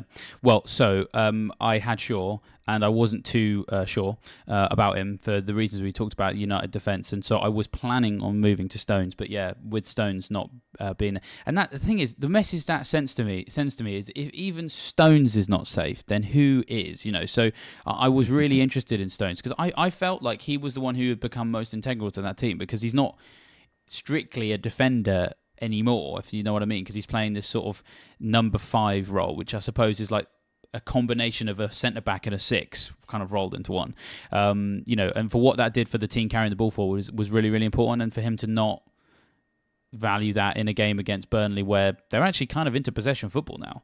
It just seems strange to me, but I suppose it is Pep. So if even Stones isn't safe, then it makes me think, okay, fine, I don't want to be invested in the City defence, and so therefore, if I want to just hold this price point, Chilwell is I think where I'm going to go. So I guess my question now just comes down to what I do with him in terms of starts. So I've chucked him into the team, which I've put him in. I've seen some people benching their Chelsea defender for game week 1 with that Liverpool game in mind, and I don't have some awful options to do that. For example, I've got Anderson still my first sub. Away to Sheffield United, there is a higher chance of a clean sheet there for Palace than there is for Chelsea at home to Liverpool. My guess is you wouldn't bench a player of this description, but I have seen a number of people who, are no mugs. I've seen a couple of content creators who I've got a lot of respect for do this. And so it's just made me think that it's maybe not the worst idea in the world. But I just wondered if you had any thoughts there about people bringing in Chilwell, perhaps looking at that game week 1 fixture and maybe wincing a little bit. What would you advise them? I think most people who had Chilwell first bench had Stones in their team. So that's why I think they benched Chilwell. They valued the Man City defensive asset in the game week 1 against Liverpool for Chelsea. And then they had Chilwell in the background so they can bring him in game week 3 and then possibly use Stones as a 2 transfer fund. By the way, the power of 2 transfers is amazing. So just always try to keep that in mind. It's much more valuable than having 1 transfer. So I think that's what's happening. But now I think you'll see a lot of people start Chilwell. For example, in my team, I would be able to start Udogie over Chilwell. But it's Chilwell against any team can get an attacking return. And you don't think he's going to have all the space in the world against Liverpool? I mean, it looks like Caicedo might not even go to Liverpool. They're missing a DM. Their defense is kind of weak. Sorry, Liverpool fans. Chelsea look really, really attacking in the preseason, and Chilwell looks like, he's 2 seasons ago and they're too chill back in the box, sort of playing almost a left forward type of role at times. So yeah, I just don't like the idea of benching such a good player in Ben Chilwell. Yeah, I value him very, very highly. Yeah, I think one thing that I definitely have seen happen a lot over the years is people sometimes get nervous about their attacking assets, perhaps facing a team that, they're playing a big team, so I'm a bit nervous now. In the times that I have been burned by benching that player versus times that I feel like I've been burnt by starting that player. A lot of the time, maybe it's just an assist, but you are often rewarded for keeping that attacking player on the pitch. And you have to say that Chilwell is a very attacking player at Chelsea. I mean, one of the things that was very interesting about him last season was the fact that he, I shouldn't I don't know if it was last season. I'm trying to think when his injury was, but when we've seen him play a lot, he is one of these players that gets all the way to the dead ball line and loves having a shot, and actually had more shots per 90 last season than Reece James, for example. So, he's the more attacking threat compared to James, whereas James is the more creative option.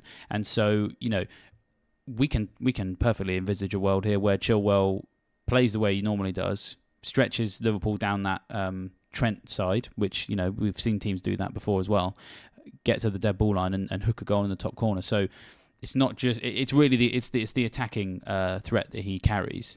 Sometimes you get rewarded for starting that even in a difficult game. Yep. No, I agree. You always have the opportunity of him getting a 90-minute assist after the clean sheet's wiped out. Yeah. Yeah, for sure. So I think I'd probably start Chilwell. I think I've still got a decision to make there. I think in the next 28 minutes. That's how long we've got left to go. I'm guessing you haven't tinkered at all while we've been on the stream.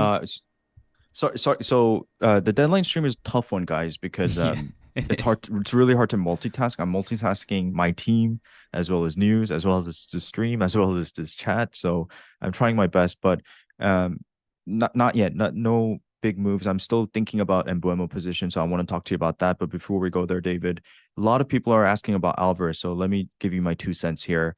I went to the Atletico Man City game where they had a preseason. So Alvarez started alongside Holland. Just because Holland starts does not mean that Alvarez is bench. I think Pep is up to something in his sleeves where he sees a World Cup winner, a very, very good player in Alvarez, and wants to play him in the team. In some ways, he does fit better in the team than Foden because Pep, I don't think, is fully sure about using Foden as a central role, even though he's amazing there. So you will see a lot of Alvarez and Holland up top starts. Whether this happens this game week, we don't have news yet. So that's where I'm at. There's the potential he starts this game week, but he's just such a risky player. There's always a scenario this season where after a few game weeks, you might see Alvarez becoming a bona fide starter for a certain amount of game weeks. But I say that with caution. Yeah, and you made an excellent point there that the deadline streams are very difficult for people like us. So I just want to thank you for taking the mic for a few seconds there, so I can make some decisions about my team as well. So if you want to have a few minutes to make some decisions, that's absolutely fine. I can run through a few things as well to give you that space and time as well. That is the advantage of us doing it, the two of us. I'm glad that there is someone else here, because if it was just me, then my team would have to have been locked in about an hour and a half ago. So thank you very much for being here. Keep your questions coming in as well if you're struggling these last few minutes. The Australians, let us know you're still awake as well.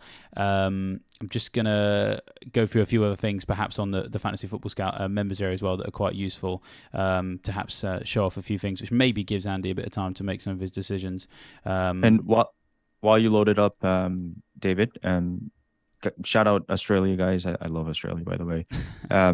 Why don't you guys in the chat maybe say Salah or no Salah? I'm just wondering how many people have Salah in their teams. Yes. There was a video that came out on the Premier League today, David, where Salah's like, "Oh, I'm the best.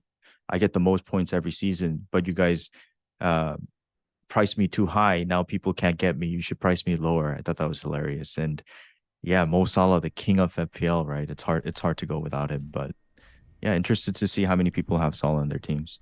Yeah, so I'm actually going to just create a poll, actually. So Mo Salah or no Salah, and then I guess it's just yes or no. Wait, no, hold on.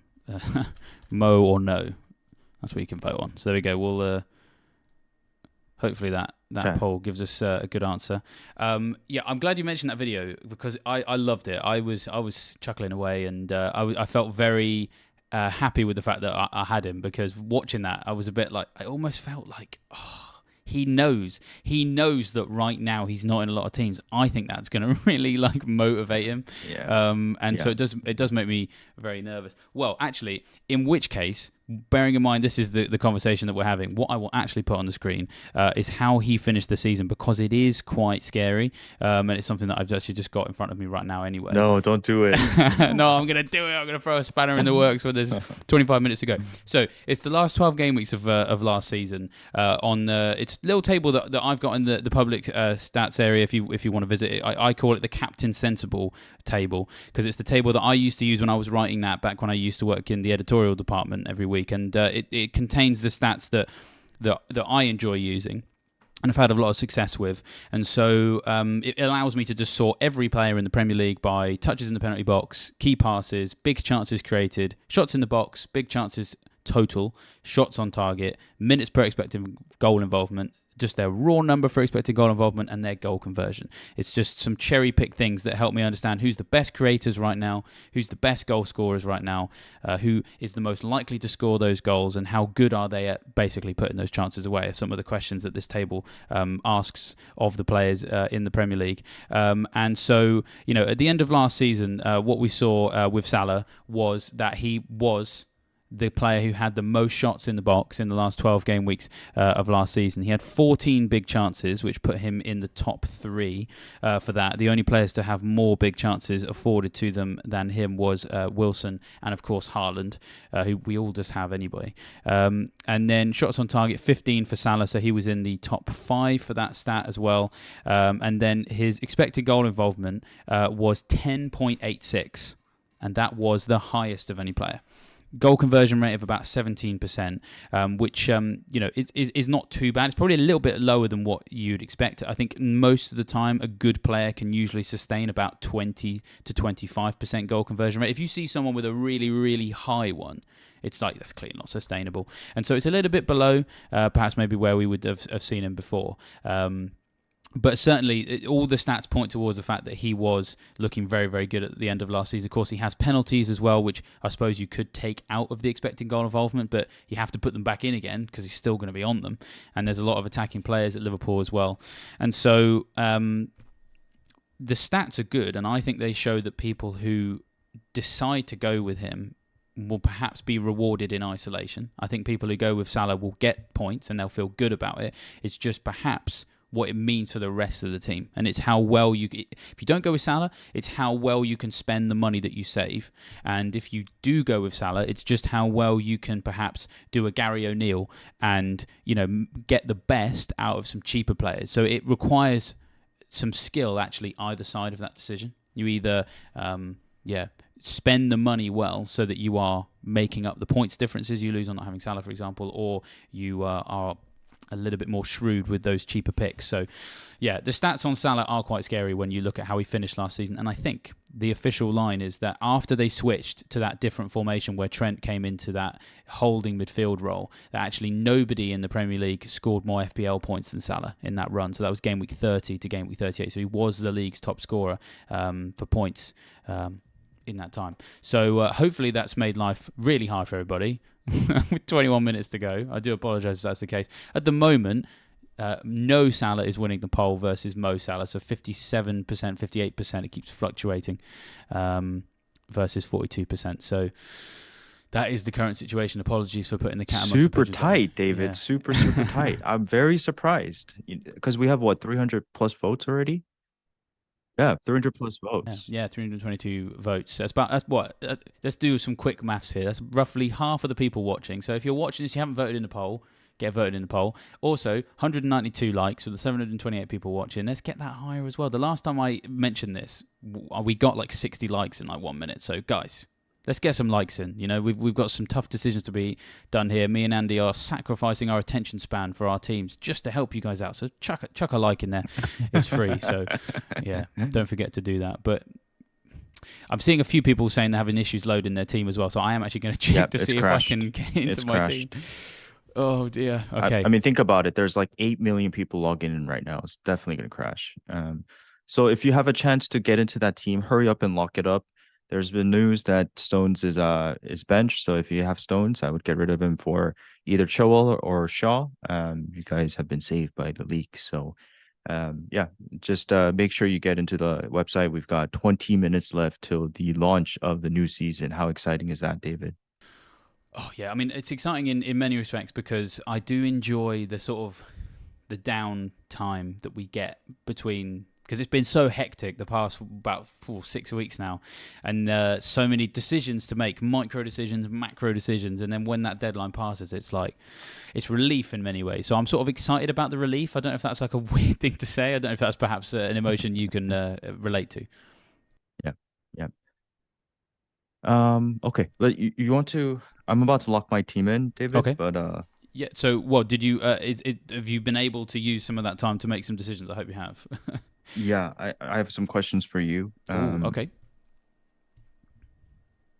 Embuemo, Mitoma, or Richarlison? I think Burmo. I think I'm actually going to pull the fixtures back on the screen because I think that they were quite useful for helping me with this. I like that with Brentford's fixtures, they're relatively stable. There's only 2 games in that I don't like the look of. You got some decent chunks of games altogether where I feel like Brentford can get some goals. So Spurs, Fulham, Palace, and Bournemouth, I think, are 4 games in a row that you can really get out of them. Whereas with Brighton, they do taper off. For example, see if I can find them on our list. Where have they gone? Yeah, Luton, Wolves, West Ham, that's nice. But then to have Newcastle and Man United 2 games in a row, I don't like. I think Matoma at the end of last season, to some extent, perhaps maybe found out a little bit.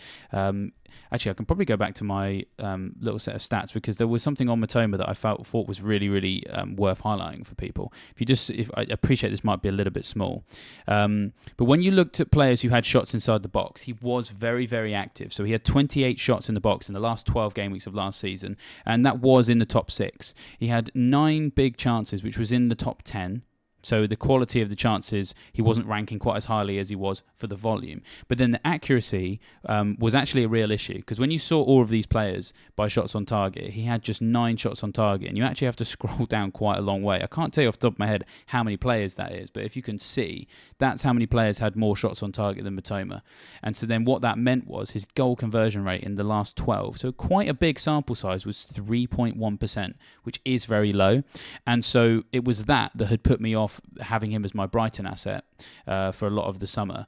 Versus Mbermo, we could probably do a comparison now. Actually, let's get Mbermo into this little comparison just on how they finished the season. Of course, it's yeah. So let's compare those two using the members area. And these are the quick 50-50 decisions we sometimes have to make. And with Richarlison, I'm not going to throw the numbers in here because they're not going to be a fair reflection in many ways because he wasn't starting games. Yeah. So between these two players, what we saw in terms of how they finished the season is that actually with fewer minutes, Mbermo created more big chances than Matoma, had more shots on target as well. Now he was afforded slightly fewer big chances, but I think this data set, which I could probably tailor this to Tony versus no Tony, but I just don't have the time. This will include a bit of time when Tony was in the team and maybe he was playing in a different position. But the key stat there really is that goal conversion rate for him was 10% higher than Matoma's, and of course it does look as if Mbermo is on penalty. So if I was choosing between those two, I would have gone Mbermo anyway. But when I look at some of these numbers, I do think that what we can see is that Mbermo is the more clinical of the two and has the penalties as well. So that's probably where I'd go with that. Yep. I'm sold. I'm done. I'm going to go in Bromo. He grew on me the past week or so. Just because he's also 90 minutes saved, penalties, and Mitoma, the confidence in him returning attacking returns has gone down drastically towards the end of last season. I still think he is a very good player and still, potential to get to the next level of club football, but he's not returning as much as you expect him to, according to those stats you mentioned there. Yeah.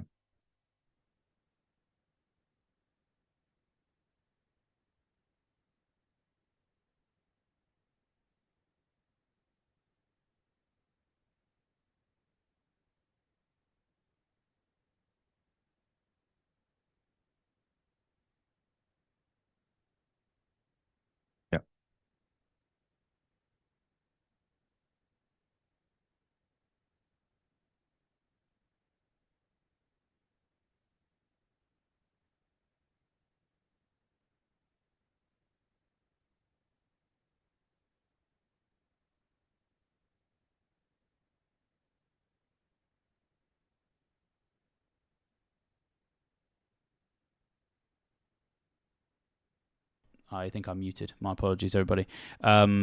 I'm back. I think I was basically just saying with Mbeumo, with the fixtures, he's more likely to play up front when they play the bigger teams. And that sometimes actually makes Brentford get results against those bigger teams that we don't expect. And so I think what nails it home for Brentford's fixtures is that the Spurs at home, Newcastle away game week 5, and then Man United away game week 8.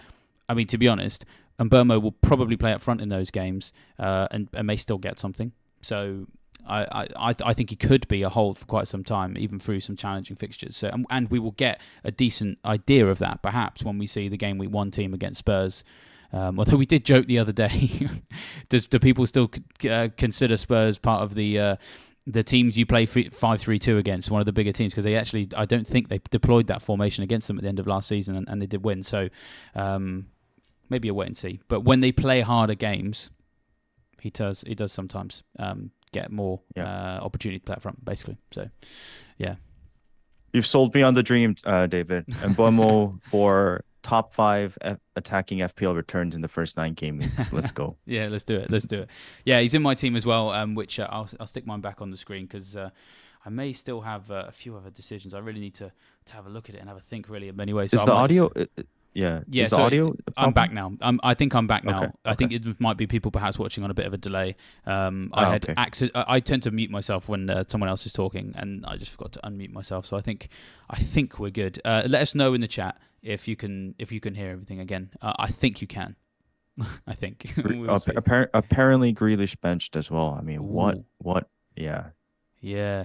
I mean, unbelievable. It really is just an unpredictable team because we felt he was very locked in. But that's useful information to know because I think some people had been thinking about Grealish's long string of starts last season. Once again, shows that you just never know, Pep. You never know. And we got confirmation the sound is back. You locked, David? I'm locked in. I can read out my team for those joining now. You read for your team. Because I'm not locked yet, and that'll give me time to lock my team. So I'll put your team back on the screen. I'm fully locked in. My team is Pickford in goal, Chilwell, Gabriel, Estupiñán, Bruno Fernandes, Rashford, Saka, Martinelli, and Mbeumo, Holland, Watkins up top. Bench is Turner, Udogie, Baldock, Archer. Very template, but I thought about every single position in depth and very, very happy with this team. It's a fantastic team. I feel confident going into this first game week. And then coming out with an 8 million rank. So here we go. I accidentally muted myself again there. I will stick mine on the screen and try and read through it without doubting myself because that might help me lock it. I actually think I might stick with Flecken. I actually think I might stick with him because, again, I was just looking at those Brentford fixtures and I do really like them. So actually, before I show the team, this is perhaps my final thinking on Flecken. Let's get to the fixtures back on screen. So let's remove my team and stick on the fixtures. And it's just actually how convenient that it looks that Nottingham Forest potentially rotate quite nicely with Flecken, so that if he starts to let me down, having Turner isn't the end of the world. And so what I've done, again, apologies for another pitch, but what I've done is I've taken the season ticker, I've selected Brentford there, and then I've hit sort by rotation. And what that does, it then sorts all the teams below it and shows which teams' fixtures can plug the gaps the best. And technically it's Fulham that rotate best with Brentford, but I'm not interested in any of their defenders. And what it does show is that with Nottingham Forest, it doesn't really help me in the first 2 game weeks or maybe it does. Away at Fulham for Brentford, maybe if they get concede a ton of goals against Spurs, I can feel relatively confident starting Turner at home to Sheffield United. Then Brentford have Palace at home, Bournemouth at home. I think Brentford could keep clean sheets there. Newcastle away game week 5, that's not nice, but Forest do host Burnley that week, for example. When Brentford go away to United, Forest are away at Palace, for example. So there's a few points in time where actually maybe Flecken doesn't pay off and other people are rotating Turner in. It doesn't leave me too in a difficult situation. But I also just like how Brentford's fixtures defensively look in general. When you sort the season ticker by defensive potential over the first 10 game weeks, the teams higher than them are Liverpool, Chelsea, and Arsenal, and I don't want any of their goalkeepers. And so, even if you have mild concerns over Flecken's ability, he still has the best defensive fixtures of any 4.5 million goalkeeper over the first 10. And so, I'm willing to take a bit of a risk on him coming into the league. He has looked a bit shaky in pre-season, but then again, so did Raya. I'm not necessarily saying he's the best one, but I think I'm happy leaving him there. I don't know. Before I put my rest of the team on the screen, what do you think? I'm completely insane to stick with Flecken? I think, yeah. We're talking about rotation with Turner, right? So I think don't focus on the amount of rotation games there are, because all three options, Onana, Pickford, as well as Flecken, have good rotation games with Turner. I wouldn't focus so much on, for example, Flecken having maybe one or two extra games that you can rotate with Turner instead of the likes of Pickford. Just pick between the three based on, yes, fixtures, but also who you think is the best keeper out of them all. The issue with Flecken is he's had a pretty bad preseason, so that's my only concern there. And I'm willing to take it back on Pickford, sort of Sean Dyche's defensive unit becoming more solidified in his second season in charge. So I'm not fully sold on Flecken, but I wouldn't fault you for it, David. I think that he's a decent option. So with Johnston, as well as Pickford, the only thing going against Johnston, guys, is that he has a lot of away games. So that's my worry, because Crystal Palace aren't the best away from home.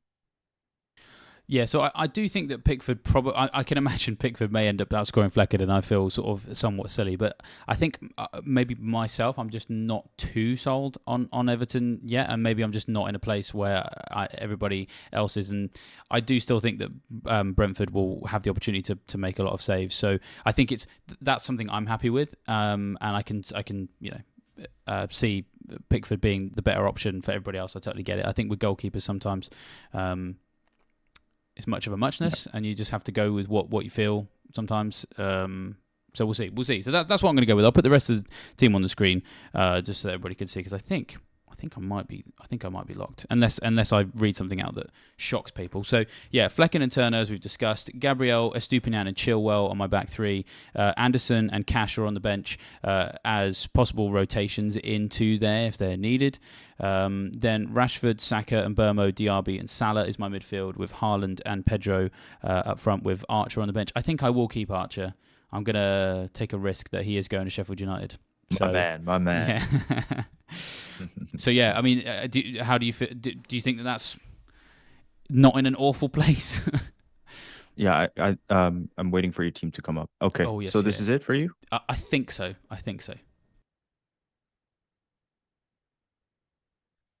So your Cash and Diaby. Oh man, let me see the fixtures. Yeah. Second, third. Okay, I see that. I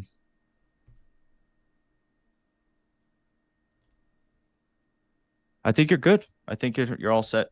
It's that number two game week Salah where it might pay off huge. You might be off to an amazing start. So I respect that. I think I'm very jealous of Salah in game week 2. But 6 minutes to go. I can't do this anymore. I need to stick with my guts. Guys, there are 6 minutes to go. So make sure your team is logged. Make sure your captaincy is locked. Make sure you haven't accidentally pressed the bench boost button, and make sure you're ready to go. 5 minutes to go, guys. Good luck to everyone this season, and I'm very, very excited for the new launch of the FPL. And David's been doing all the plugging, so I'll do the plugging this time. Do sign up for FFScout. Do hit the like button. It really helps with the algorithm going out. I've noticed it as as a host of Burning Questions. Subscribe to the channel. There's so much good content. Scoutcast has been great. Deadline Dilemmas has been amazing. There's also, all these, like Tom is just such a great writer that if you just get onto the Scout website and read all of Tom's stuff, that's like more than enough for you guys. So I really highly recommend Scout. And it might seem like, why would we pay for FPL content and this and that? But it is a very fair price. And for us to be able to operate on this platform, it's not really about making money. It's about just having the tools in need for us to continue the Scout as a collective group. And I'm very grateful to the Scout family for having me on board for the last 2 seasons. And I just love doing this. So if you could, continue to support us, we try to be as transparent as possible. And David does the tough job of having to do these plugs because he's the video guy in charge. But on behalf of David, it really helps us uh, continue with the content. So thank you guys so much for joining today. We've been on it for an hour and a half now. We still have 30 minutes to go, I believe. So yeah. No, thank you very much, Andy. That's it's very kind of you to say. And I suppose, one other way of looking at it is, of course, that there's a number of us at Scout that are able to do this full time, and we are absolutely blessed to be able to do that, to have turned our hobby into a job, and we just do whatever we can, I suppose, to make sure that the content is good for people. So anything that people can do to help us with that is much appreciated. So yeah, I'm glad that you you feel like you're in a position where it is too late to make any final decisions to that team, because there's nothing worse than making those last minute changes. Someone's asked why I'm not a Fest. I was planning on doing this from Fest, but unfortunately, just sort of situations in my just general life just made it difficult for me to actually physically be in London. But I do actually think there was probably some advantage in just being able to sit in a room by myself with Andy on Zoom rather than have everything swirl around me. And that's not to do down Fest, because Fest is fantastic. But if you go to something like that, you do very much need to have your team locked before you go. Have you ever made some transfers in haste and regretted it, Andy? I'm going to imagine you probably have at some point in your FPL career. All the time, all the time. Yeah, that's just that's why we play the game. Like, those instinct transfers sometimes really pay off and sometimes backfire. But if you're like, I think that being a good FPL manager is sure engagement as well, but it's also just like watching a lot of football and knowing enough football that you just have to trust your gut. Like, you just have to know that I'm looking at the right things. I feel good about this player. The fixtures are turning. I feel like he's going to be a good option, and I can name a few off the top of my head. So yeah, I rely on instinct throughout the season quite a bit. Even though you see my team looks very template right now, like eventually it'll shift very much. And I talked about the sun bias as well. Like, you got to have some fun while you're at it, or else you can't. It's hard to win the game, but it's hard to get a good rank if you don't take some risks throughout the season. Yeah, you got to take some at some point, but it's about, as you said earlier, sort of maybe pre-planning some of those risks, and maybe just basing it around what's to come in the future rather than necessarily some sort of short-term decision. And unfortunately, though, that is all people have time left for. In 2 minutes, they've only got time for a short-term decision. So, I mean, I'm guessing your advice to people at this point would be just to put the team down, put the phone away. Just make sure you're locked. To make sure Holland's captained, unless you want to go take a risk with Saka. But make sure the captaincy's good. Make sure you hit the confirm button, and 1 minute to go. So yeah, ticking along the time.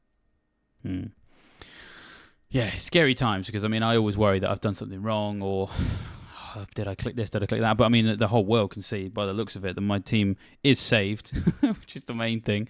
And yeah, Haaland as captain makes a lot of sense. I think there'd been talk about maybe an Arsenal player being able to perhaps break his hold on the captaincy for game week 1, but I just think that with the way that Burnley play football, I do think that tonight could be a bit messy for them, because they haven't been learning how to defend in many ways under Company the whole time they've won the champion. Oh my God, Gabriel is out. Gabriel is out. Oh, what is it? An injury? No. What? Do we have time? We might do.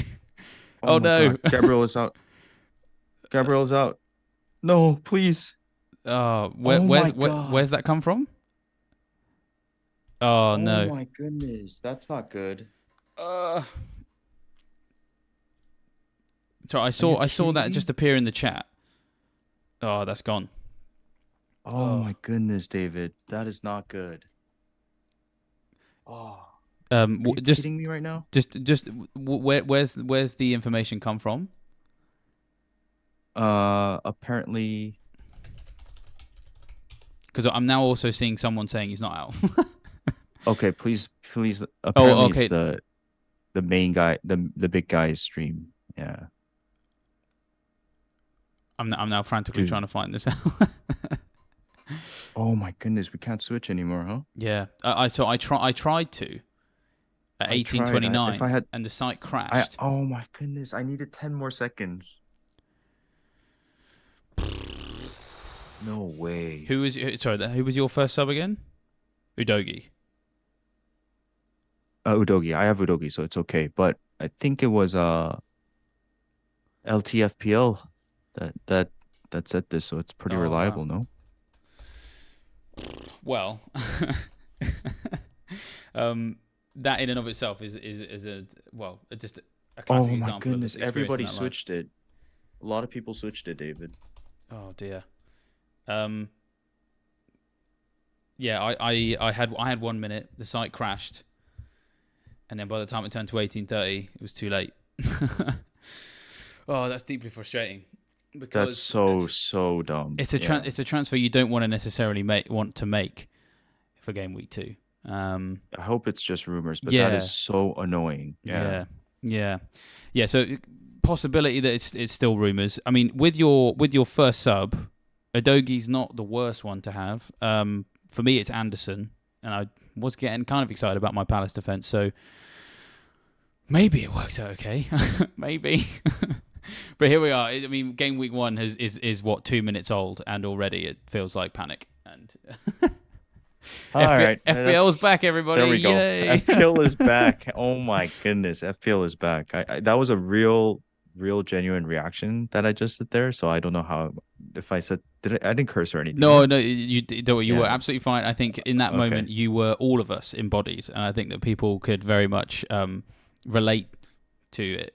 So don't worry. Yeah. I mean, in many ways, this is what these streams are all about: is when these things happen and it goes, ugh, not great. Seeing people at their highs or their lows, people can really empathize with that. But already, some people are already trying to see some silver linings. You know, Violet Citizen is predicting a 12-pointer for Udogi.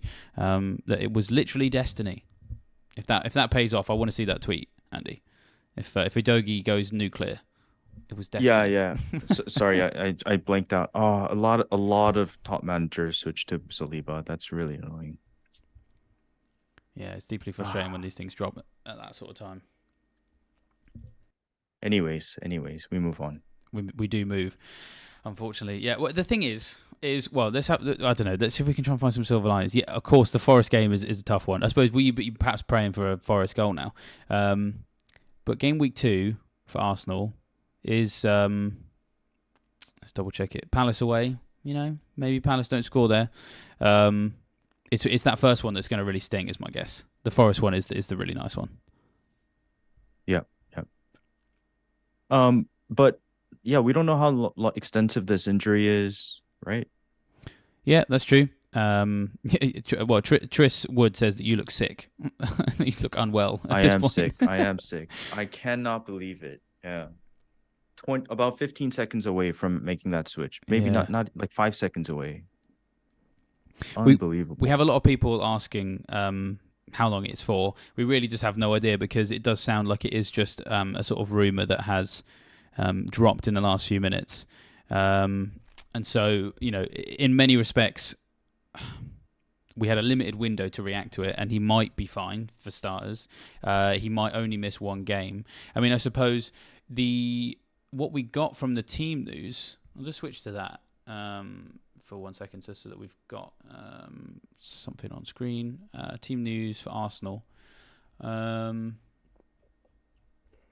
It wasn't mentioned in the press conference, is my understanding. He basically said that the only ones that were out were Jesus, who of course is also a Gabriel. might have just been him, but probably wasn't. El Neni with 2 out. And so, yeah, the predicted back 4 was Timber, Gabriel, Saliba, and White, based on that press conference. So it's interesting in a way, you know, because I've seen a few people here sort of make the comment that, you know, it's a bit odd that team news dropping at about 6:20 when, you know, the press conference has happened earlier in the day. I don't know when they might have trained. I think the Forest game, is that tomorrow? Is that Saturday? Yeah, tomorrow. Yeah. Yeah. I mean, I should apologize. Sorry if you felt like I was sourcing a trust me bro, but I was just looking at the Twitter timeline and it was gaining traction, so I assumed it was pretty legit. And I saw some managers make like top managers make the move, so yeah, I should have been a little bit more clear on where I read it, but Well, it could be trolling. We don't know for yeah, sure. we're not Yeah. sure. I mean, the thing is with these streams, we sometimes have to, if we see the sort of the larger group of managers that we sort of engage with on a big basis go in a certain direction. We have to at the very least discuss it. And so, yeah, I think that's the situation we find ourselves in now. We have to clarify it with the fact that it might not be true. I suppose there's very little, there's nothing we can do about it now. In some respects, there's no advice we can really provide other than just on a basic human level of just let's just wait and see what happens tomorrow. Yeah. People obviously making the point that we don't know exactly necessarily where it's come from, and so yeah, we'll just have to see. But a lot of people reacting to it puts us in a situation where we obviously have to talk about it. Otherwise, we're remiss in our duty of covering these things in a live sense. So, yeah, that's very much where we're at. So, yeah, either way, it's still a sad, dour note with which to pass through that deadline because normally we like to be nice and set in stone. But yeah, well. Zem says in the chat, I've just heard Haaland's broke his leg. Would you like to discuss that rumour as well? Please, don't do this to us. Don't do this to us. That's the situation we find ourselves in. We've obviously passed the deadline now. We're probably. We talked about going until 7 p.m. UK time, but I'm conscious of the fact that it's coming up to 3 a.m. in your part of the world. So I'm happy just for it to be another few minutes. I guess. Well, in terms of what your weekend's going to be like, especially with the time differences for you, just perhaps remind us of what your weekend's going to be like. You're going to have the opportunity to catch some of these games. I mean, I don't actually even know what the television, Premier League televisation in South Korea even is. So, yeah, what's that going to be like for yourself? Yeah, so I'm unable to watch all games at the live hours, but the good thing is it's on the weekends usually. The sort of weekday games, it's really, really hard for me to watch. Like I have to make it an effort to be able to watch these games because I have to put in some sleep prior to these 4 a.m. games. So that's kind of the FPL hidden life, secret life that I have. I do have a lot of work but I enjoy it. I enjoy it a lot, and being able to do content has always been fun. I thought last season I was a little bit overwhelmed, but this season I feel really fresh and ready to go.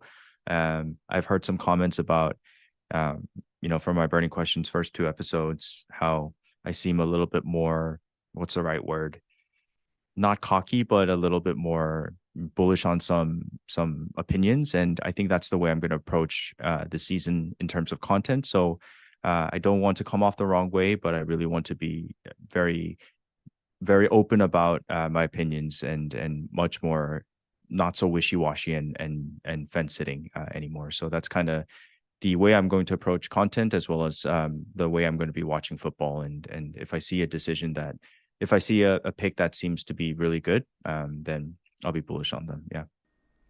Yeah, I think sometimes it takes a little bit of a while to gain that confidence to be able to sit down on one side of an issue, especially if it's sort of feeling a way into content, for example, because it's an interesting sort of thing that I say we, as in those of us who do a bit of content, have to think about is perhaps the reaction that an opinion will sometimes get, and sometimes that can colour the extent to which you're prepared to nail your colours to the mast, I suppose. But it takes a little while to get used to the fact that actually it's okay. It's okay to perhaps maybe have a few people disagree with you, for example. It's something that takes a long time to develop, I suppose. And so it's nice to hear that you feel in a position where you can be bullish with things. Because I actually think people really appreciate that when you can be really strong with your opinion.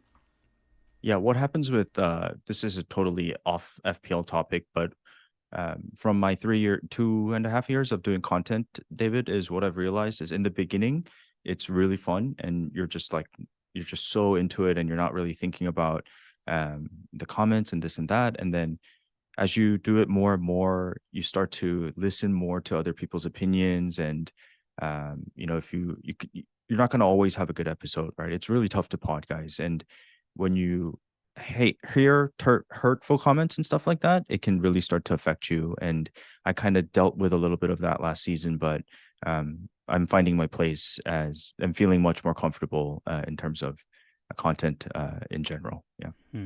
Well, that's actually something that I can empathise with as well. I mean, I'm trying to think. My first season with Scout was 2018-19, I think. No, 2017-18 campaign, and I was sort of brought onto the Scoutcast very much as a sort of, in inverted commas, replacement for Mark, which was never gonna end well for me, for Mark Southerns, of course.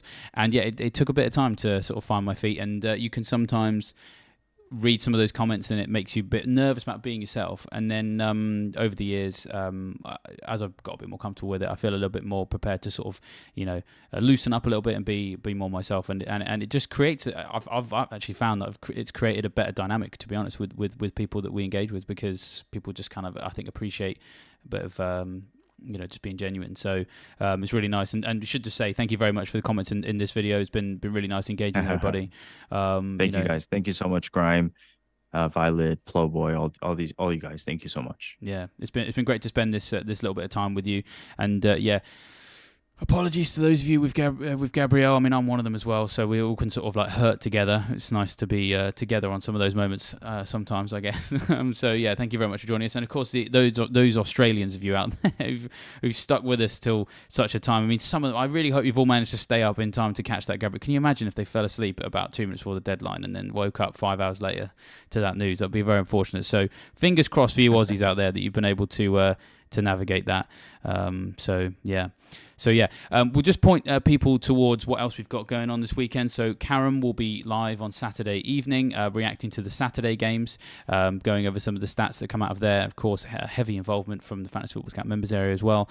Got a few little bits and bobs to get finally sorted, but all things going well. I'll be able to bring you guys Gianni and Ali, or you may know him as FPL Guns. Of course, the reigning champion of FPL, who finished 218th the year before. So this is a winner who really knows what he's talking about. I'll be able to bring you both of those guys on Sunday evening to react to the Sunday games as well. And next week, we'll have the usual schedule of things. So we'll have burning questions on Monday. You may know some of the guys who appear on that. One of them may even be here with me right now. It's a great show. So if you've not checked that out before, check that out on Monday lunchtime. Scoutcast on Monday evening. We'll have another episode of General's Orders on Tuesday with goals imminent, captaincy. There's just all sorts going on. And of course, Praz and Rich will be available on Thursday night with Deadline Dilemmas. It never stops. There's all sorts of content for you guys to check out. So yeah, lots going on. I mean, do you want to give us a quick bit of insight? What do you reckon will be the biggest talking points on burning questions on Monday? I'm asking you to make a little bit of a crystal ball prediction, but what do you think you'll be talking about with Harry on Monday? Every single position. I mean, we're going to be talking about the Man City leagues. We're going to be talking about the Saliba situation. I'm sure we'll be talking about Martinelli, Saka, Bruno Fernandes, Rashford, Watkins versus Joe Pedro. I think the keepers maybe. But again, I think not too heavily. We don't have to base so much on the first game week. It is just one game week, so we'll see. We'll see where we land on Monday. It's been really fun to sort of talk to Harry, because Harry is already such a big YouTuber, and I was a little bit worried about our dynamic and chemistry, but I think it's going to eventually hit the ground running. So I've been enjoying streaming with him as well. Yeah, it's been brilliant, and I suppose the other thing is that it's easy to forget in some ways, because Harry is a kind of a big YouTuber, as you say, in his own right, but he has every right to be in that bracket, because his OR history over the last few years is incredible. Am I right? I think he's been in the top 5K in each of the last 3. It's incredible, his record. It's fantastic. So the advice that and the insight that he's got is very reliable as well. It's been really nice to be able to put you guys together on burning questions this year. I can say this as someone who has had the opportunity to sort of like negotiate everybody's weekly schedules over the summer. Very pleased with the lineups we've got this year, and of course, Sonaldo and Harry on burning questions is one that I'm very privileged to be able to stick out every week. So I have to say, from a viewing perspective, we're very happy to see you guys together. So looking forward to that particular episode on Monday. Appreciate it. Yep. Well, with that, I think we will leave you guys for the rest of your evening, morning, or in some cases, sleep if you live on one certain side of the globe. It's been fantastic being joined with you guys, as we said. And yeah, don't forget to like this video as well. Every time I've plugged liking the video, the like meter just ramps up. So let's just get one more to go so that YouTube knows that we make good content here at Scout. But yeah, thank you very much for everyone for joining us. Don't forget to subscribe as well and hit the bell notification so you don't miss any of those videos. That we will be having in the next couple of days. Well, before I say goodbye, one last opportunity for you, Andy, to perhaps say goodbye or any passing comment that might just be good night, guys. I'm going to go to bed. Thank you guys for joining. Thanks, Emma, for the kind words. Very kind of you. It is 2:46 a.m. Still in the office, so this is how much we love FPL. I still have a 30-minute drive. Probably gonna pass out, but we're excited. It's gonna be a great season, and I know I freaked out about this Saliba situation, but it's usually like a very once like these issues happen, David, like it affects me for like 4 or 5 minutes, and then I'm good after. So, just think of FPL as a marathon. What happens happens. You can't change the past. Just keep looking forward, start planning for the next 5 game weeks, this and that. Watch a lot of Scout content. So many great content creators that I learn from every day as well. So we're excited for this season. Yes, hugs to you guys. It's I love engaging with the chat. I think it's something that content creators should do more often because, if it wasn't for you guys, we wouldn't be able to do this. So, thank you, and let's get the ball rolling. Yep, couldn't have put it better myself. So yeah, thank you very much for that, Andy, and yeah, thanks to those of you who have helped make this as enjoyable as possible with a late injury like that. But yeah, well, as I said, we will see you very soon, and hopefully you all enjoy the first game of the season, and we will see you at various points over the next week. Cheers, everybody. Cheers.